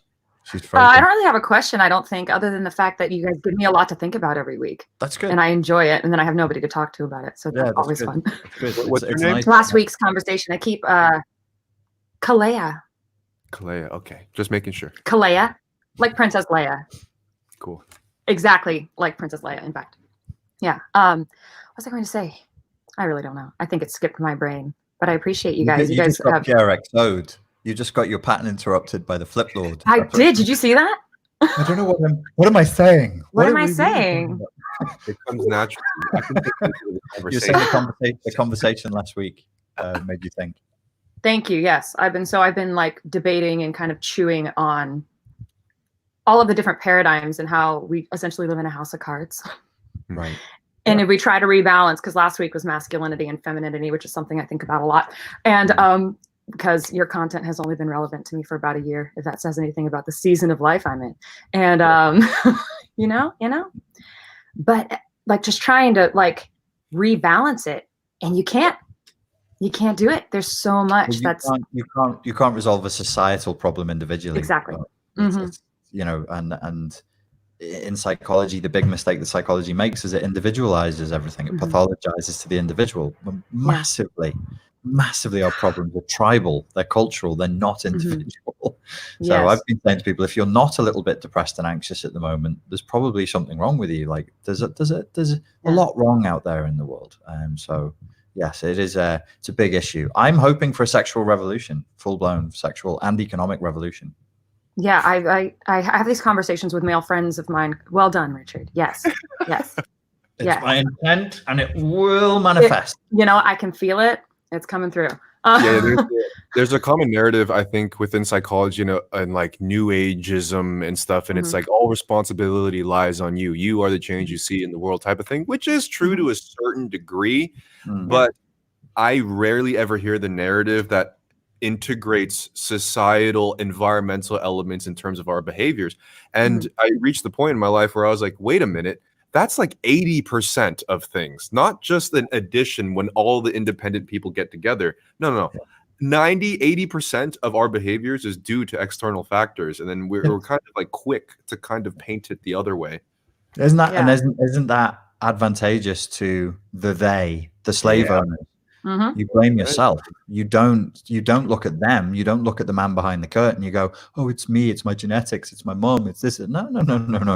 Yeah. Something bad is afoot here. We were born into a slave camp, and it's uncomfortable in the slave camp. The stalls were too small. The chains are too tight. The workload is too much. The rice we get at the end of the day isn't enough, and we're pissed off with it, which is good. Yeah, it's really difficult. I feel, and I had this thought of. We were talking about how hard we are on men now. And I've been in this season, one thing of personal responsibility of like really checking myself. It's like, hey, how do you treat men? How are you gonna after everything that happened? And, I'm like, well, not like I did, don't really know. So don't really know what next is, but it's not like I did. Definitely. Go ahead. That's a really fascinating thing you just brought up though. Like, do you feel like you're kind of lost in terms of how to interact with the opposite sex? Oh God. Yeah. Well, my story's a little different, but the balance of, just because of the life I've lived. So I can't how I interact in any sort of way. But how do the concept of femininity and where it falls? Like, I believe last week you also mentioned, I think you asked Haley about, do you know how to be feminine? The answer is absolutely not. Like you do, but you don't. And you have two options and the world will not allow you to be, just the devaluation. On both sides, a devaluation of femininity and a devaluation of masculinity, or a villainization, demonization of masculinity. So to tie that into the whole societal thing, right? It feels like an independent, like interpersonal thing. But I think to bring it back in a bigger perspective, I don't think either sex really knows how to interact with each other anymore. We've collectively just lost the language that connects the two of us. You just said you feel lost. There are times where I'm like, am I saying the right thing? Am I harassing you by saying something kind of flirtatious? Should I not do it? Yeah. And I feel I've had male friends that are like, I don't know, it switches on the day. And I'm like, that's infuriating. And I can't explain what mansplaining is. Like I grew up with brothers, so I have lots of men in my life that I value as who they are, and I'm like, I can't explain it. I know when it's happening to me, but why can't I put a finger on it and how frustrating it must be for men to be like, today you're a princess and tomorrow you're not one. I don't understand. And I feel it's kind of something I've been reckoning, because these are the types of things I think about on the regular.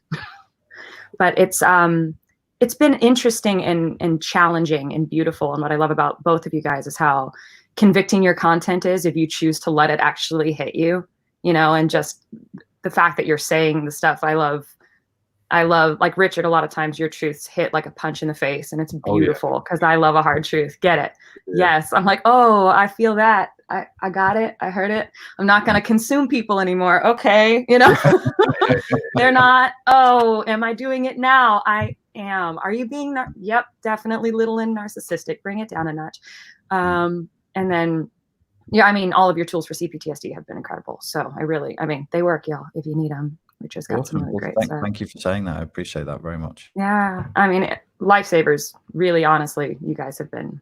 And Pierre, you just delight me because you're just so, you are so wonderful. You call me. Wait, can I tell you to call me? Or harassment. Is it harassment? I mean, DM me, or is that weird? I mean, you usually respond if I make funny. What did you say the other day that cracked me up when you called yourself Scorpion from your little mask? Oh, God, okay, that made me laugh.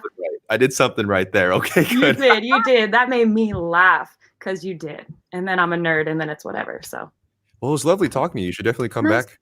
Absolutely, I will. I usually like end up getting interrupted by a meeting or something, and then I have to go, or like my sound doesn't work. But today it worked out, so yay! Awesome. Yeah.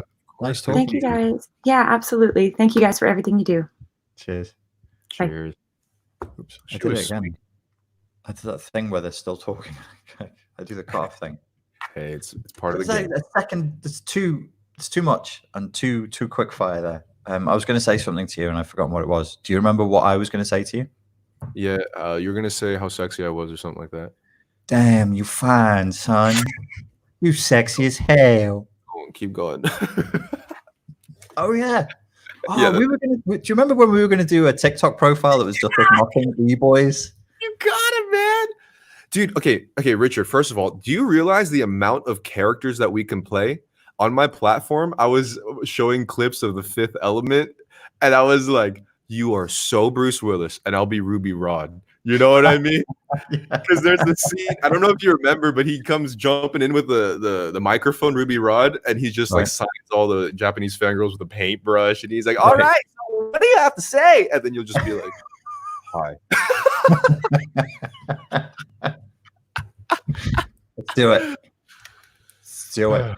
Chlorinated chicken. The chicken. Hey, can you guys hear me? Hey, how are you? Very well, thanks. I just wanted to express my admiration for you both, especially the fact that you're both able to time your pee breaks and are apparently able to urinate for exactly the same length of time. Well, you know, when women live in the same house together, their periods, you know, they get into harmony. Our pee periods are in harmony. Yeah, you guys are in sync. It's great. So I just, it's interesting. Like the person that just called now made me think of a bunch of stuff to talk about with femininity and everything. But I thought I'd just stick to economics because I guess that's what the topic is today. And I have a bit of a bugbear with the concept of interest. I find it weird that it's a thing that, like, I'm born into this world, and apparently there's this thing called interest, and if you accrue enough money, you can just live off of the interest that your money makes. Mm-hmm. And I also find it weird that if you want to loan someone some money, it's perfectly acceptable to charge them a bit extra. You know, it used to be illegal though, right? They used to kill people for that. The crime is called usury. Mm. Yeah. Yeah. And I mean, I find it repugnant because I think if somebody is asking for money and you have the ability to loan it to them, that means you have money to lose. Obviously, you wouldn't want to lose it, but if you have the ability to give it, then you're in surplus. Mm-hmm. So why can't you just give it to them? Because it makes you more money when you charge them for being poor. Like that's what you do with poor people. You predate upon them and you exploit their poverty. Damn, what's wrong with you? I got to train you up.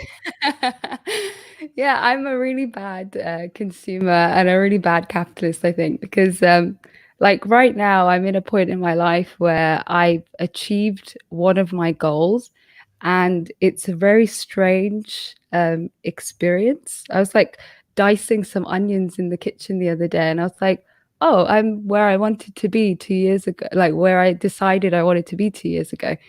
And now I'm already thinking about the next thing. And I'm finding that I don't necessarily want to live my life like that, like constantly looking for the next thing to accomplish, the next box to tick. It's conquest. It's the yang mind. Yeah. And I don't know if that's, I don't know if it's a bad thing. I don't know. I mean, I'm not trying to do bad things. I'm trying to be productive. And that's one of the things one of the reasons why I have a problem with interest is because I feel like you should be putting out a product or some kind of solution. You should be solving a problem for the world. Parasites. You live in a Muslim country though, don't you? Yeah, I do. Do you know it's illegal?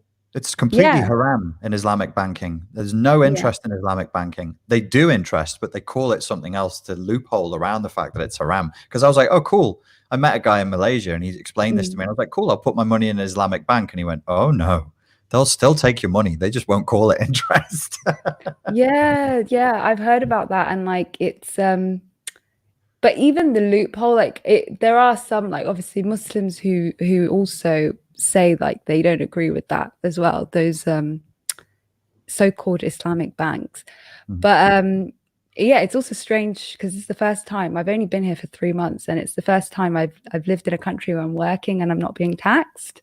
And it's really weird to have your entire salary in the bank. And I've been the most generous I think I've ever been in my life. And I don't know, I mean, maybe I'm too idealistic, maybe I'm too simple in the way that I think about how the economy should work. No, you're right again. Income tax is also illegal. It's actually, when I say it's illegal, there is nothing enshrined in law that says that the government of our country has the right to charge us income tax. Interest was always a crime. They made it legal, but income tax is not, it's not a legal obligation. So you're right again. It's just that you're trying to do banking in medieval times. Yeah. And the final thing for me is also because I think you talked about it with Haley, the money, if you put it all on top of each other, you'd end up in space or something. It's really it's really upsetting when you see all of the problems that exist in the world and the disorders and the diseases, and like the difference between finding a cure for a lot of these things isn't even that the cure doesn't exist. It's just that there's not enough money in the research. There's not enough time being put into it.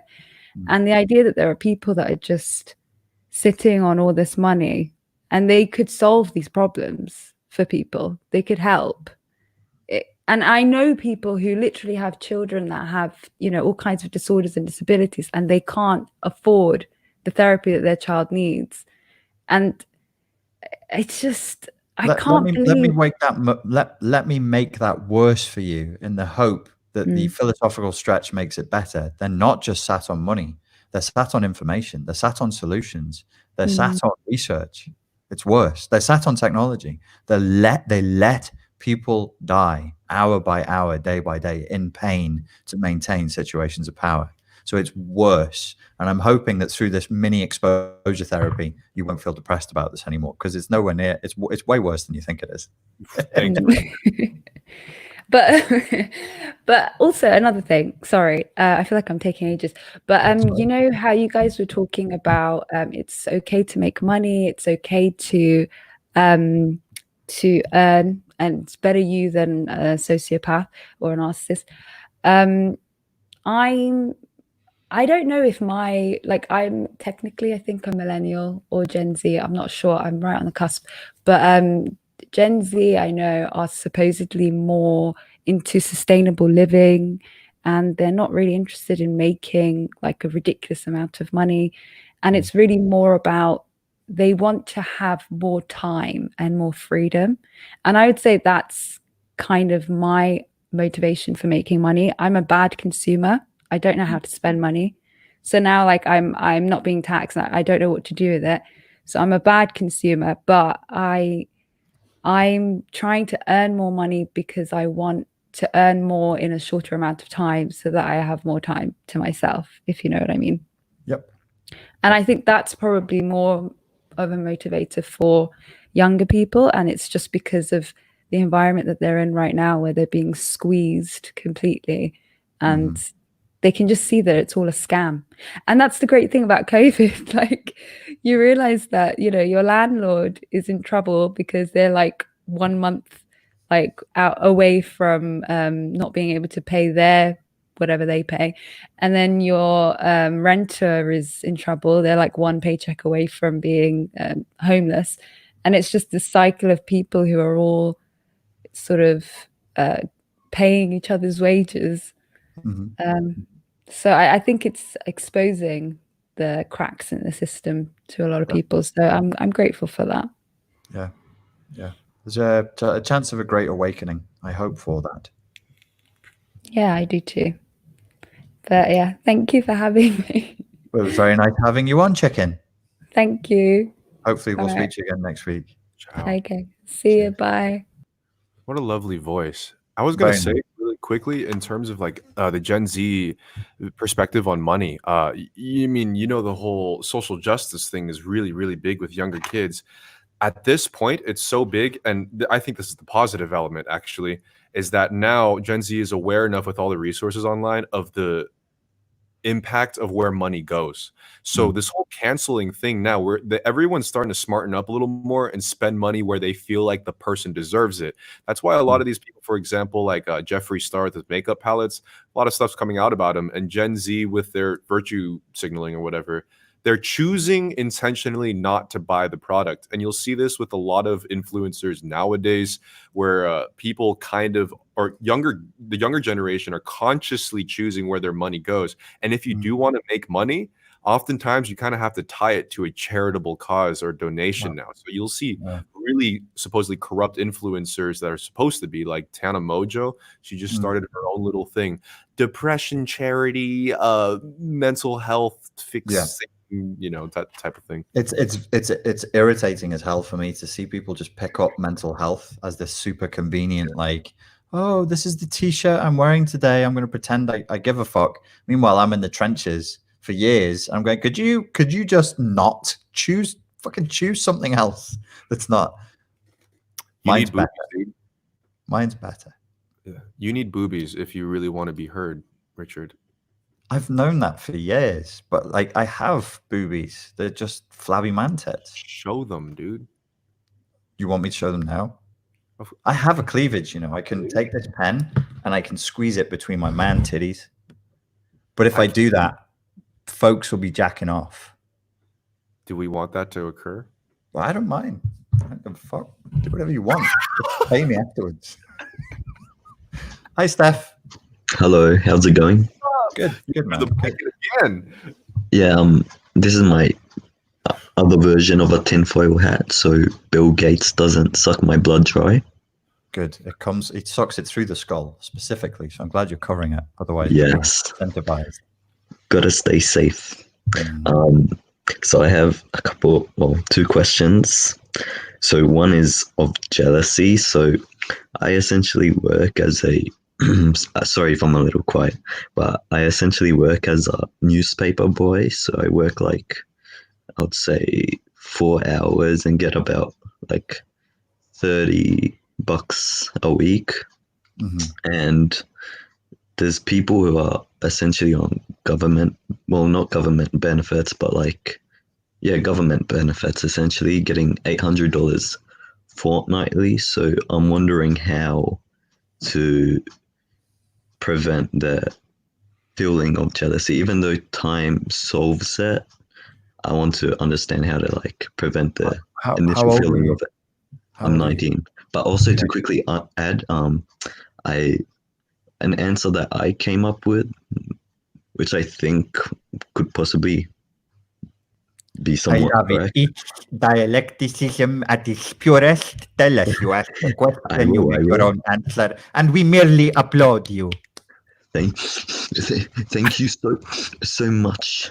So the answer I came with was I personally have the aim to become self-sufficient, so maybe have my own little like farm, learn how essentially be a renaissance man, learn how to like fix cars, have my own farm, maybe work a good job, meet the family every week. So essentially through ensuring that you're not only financially stable, but stable in terms of physical goods such as your crops, then you'll not feel that feeling of jealousy. Don't aim to be financially stable at age 19. Aim to thrive financially. Yeah. Thriving financially is you have an excess of cash. Your aim, your intent must be, I always have an excess of cash. I always have money saved, and I am securing the means by which money flows to me.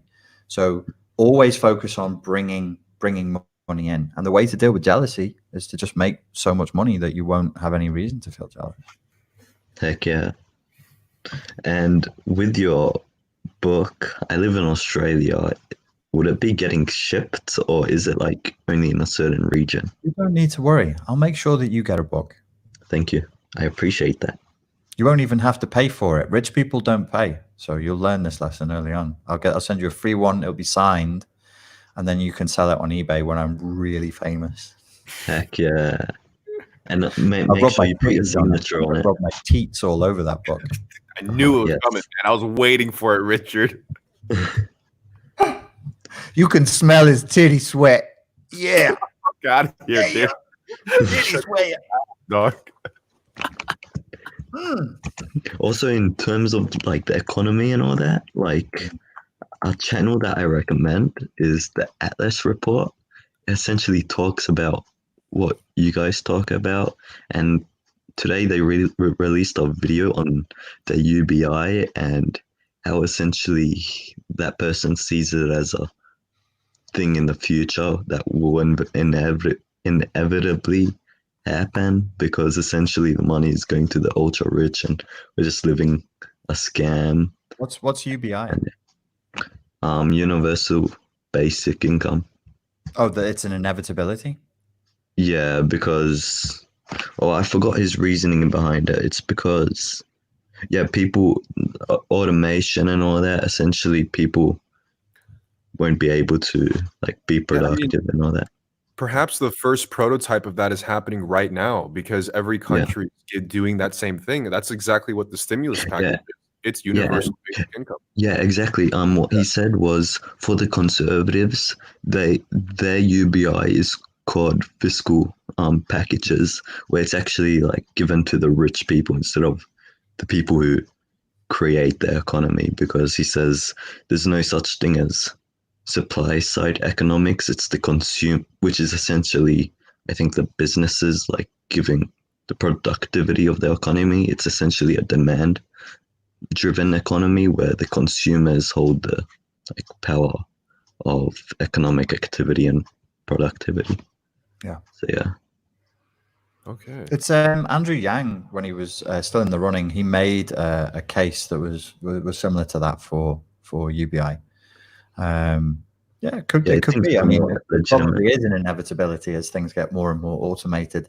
Like, humans are going to have to decide what kind of a world they want to live in, and we may split. We may be like, some of us may go to plantation farming, and some of us may stick with city life, and just we'll see. We'll see what happens. Yeah, we'll have to wait and see. Steph, when you're rich, will you give me some of your money? Yeah, of course. If you remember this conversation, you're like, fuck, the only reason I'm so rich is because that guy told me to thrive rather than be stable. You buy me something. I will. We'll have a nice dinner. I'll probably fly you out to where I am and can show you around, Yeah, Pierre can watch because he had no input. Yeah, exactly. Chill right here, dog. You're going to sit there with a lemon bottle on his head going, I was actually reaching for it. Swag. Well, Steph, it was good talking to you. Likewise. Thank you for having me on. Take care, mate. I hope you're very wealthy. Thanks. Bye. Bye. Yo, what if this is just a test run for UBI, man? It's clearly a test. It's clearly a test for something. It's test for something. Dude, we globally it's UBI right now. Right. And then we're gonna want it, and then it's gonna like, and then you mean it's happening. Yeah. So we've been offered the tip, and then we're gonna crave the shaft. Richard, I haven't eaten for many hours. I'm on 75 hard. I can't think anymore. It's when was all the last born. time you had human contact, Richard? 7 weeks. Okay, that tells me more than I need to know. We've got one more person, and then I'm going to rub my titty sweat on the mic, and then I'm going to go. Oh, man. 75 hard is hard. It's not called 75 tickles. Hi, Lavender. Hey, How are you doing? how you doing? Good. I never do these things, so this is really weird. Welcome. I just wanted to give you guys some love. I truly appreciate your content. Always gives me something to think about. Ever since I was a kid, I don't know. I feel like all of this is just so fake. Oh, it's just imaginary. It's like life is not that complicated. So it's really weird navigating life and seeing people make more out of it than what it really is. You know what I mean? And so I guess with that in mind, what makes you not want to just like stay at home and not deal with the fake reality that they want you to believe in? Maybe I kind of do. You know what a lockdown hasn't massively impacted me. Like my life, I would go to the gym more and I'd go to some bachata classes, but otherwise I work from home. I work the office a little bit, and that's it. My life's not. So I probably already have opted out. I think before this happened, anyway. Pierre, I get bored really easily, so I just jump straight in and play with the game. Like it's. I look at it as kind of like a game that you can kind of plug in and plug out, sort of a thing, you know. But I have a really, really tiny attention span. I get bored super easy, so I'm voluntarily like, oh, just plug into the Matrix for a little bit. It'll be fun, you know. Get trolled a little bit, hop right back out, talk to Richard, come back in. But do you mean are you saying, Lavender, that you're missing like a mission or something in life, like a purpose? I wouldn't say that. It's just I don't know. It's kind of like the world wants you to think like you're supposed to go to work, make money, but like money doesn't really mean anything. We're just all placing a value on it. So it's like, I guess, I don't know how to explain it. Like for me, life is just about, yeah, you know? I completely understand it. I reached the same point in my pseudo enlightenment, and that was a really hard question. It was like, well, I mean, money is money. If I did get a lot, I wouldn't be like that. I wouldn't like have all my problems solved in that way. Literally, the solution to that for me was, what else do you have to do? Like, what else is there to do? You know, it's like you end up just looking, well, I mean, I'm here, I'm bored. I might as well do what I can with the structure, with the game, and just play it because it's there for now. You don't have to swallow yourself and convince yourself that it's all that it is, you know. But I mean, at a certain point, you get to that same epiphany that you just said, and I completely understand that headspace. Right. But what's the alternative? You might as well do what you can with it, get to a point, and then from there you can come up with the next mission, game, whatever you want to call it. But that's just my opinion about it, on it. I think that's more productive. Yeah, you're right. To me, it's like, forget all that BS. You know, I'm all about like my friends and family and just enjoying life. Like life is really simple, and if you're lucky or blessed enough to have everything you need in life, like what else is there? Yeah, well, I mean, if you already know what you enjoy, I mean, you don't have to play at all. If you already know that's exactly what you want and you already have it, like fuck the game. You know, just fuck it. Don't even bother. Right. All right. I just wonder if that's like unproductive or whatever. No. So, yeah, that's an interesting thing because like I think today's culture now is like based on this idea. There's a term going around like hustle culture. You know, you have to be like overproductive and just fucking. Right. Exactly. Right. And I'm a part of that in a way. But the thing is, because I don't find the same enjoyment in the things that you do. You know, if you already have the fulfillment in simple pleasures, like whatever that might be, if you like spending time with your family and having those traditional values, or it doesn't even have to be considered traditional. Right. Don't feel pressured of what like these hardcore motivational business, you know, whatever. I mean, it's not for everybody. Just whatever works for you, I think. I like that. I like that. Thank you. Yeah, don't get manipulated, for sure. Don't get manipulated in something that you don't want. I'm too stubborn. There you go. My mom will tell you the same. She's like, she always do what she do. Like, she's too stubborn. Well, I just want to send you guys some love. Thank you. I enjoy your content. You have great conversations. I've learned a lot. So I don't want to hold up too much time. Just want to give you some love. Get some food to eat. Take care. Be safe. Cheers. Thank you. Thanks. Peace. Ciao. There's other people waiting. We're not going to take any more calls because I'm dying. Why are you dying? I got to put the food in the face. Oh, from what you've said earlier, I think you want to put something else in something else. Yeah, it's been 7 weeks. It's for sure there's that going on. For sure. I feel it because you know what happens? I believe my own bullshit. I'm like, oh, I've transcended it now. I'm not as attached to, you know, the baser chakras, sexuality and everything. I'll go, oh, well, that's a part of my life. I can close that chapter now. And I'm like, We can just leave it there. Let's just leave it there. It comes back, Pierre. It comes back. I transcended. Dude, when I was jokingly seriously playing celibate for 3 months, I just turned into a fucking animal. So I completely get it, dude. Yeah. It's what can we say? It's a drive to life. God bless. To back on what she said, though, I think if you already know your values and just don't go on anyone else's mission that they think that works for everyone. You know, if I could be satisfied just by having a little barbecue with some friends and family and that's all I needed, and then I would do that. But I am a very complex, annoying ass, irritating person. So I need to do all this shit. Irritating person. So I just found out what I enjoy, which is I have no idea. Yeah, if you know yourself and then you can pleasure yourself. Yeah, I can't stop. All right, thanks for joining Tentacle Croissant with Richard Grannon and Pierre XO. We'll be back next Wednesday. Yes, next Wednesday we'll be back. Thank you very much for your time and your attention. Forehead.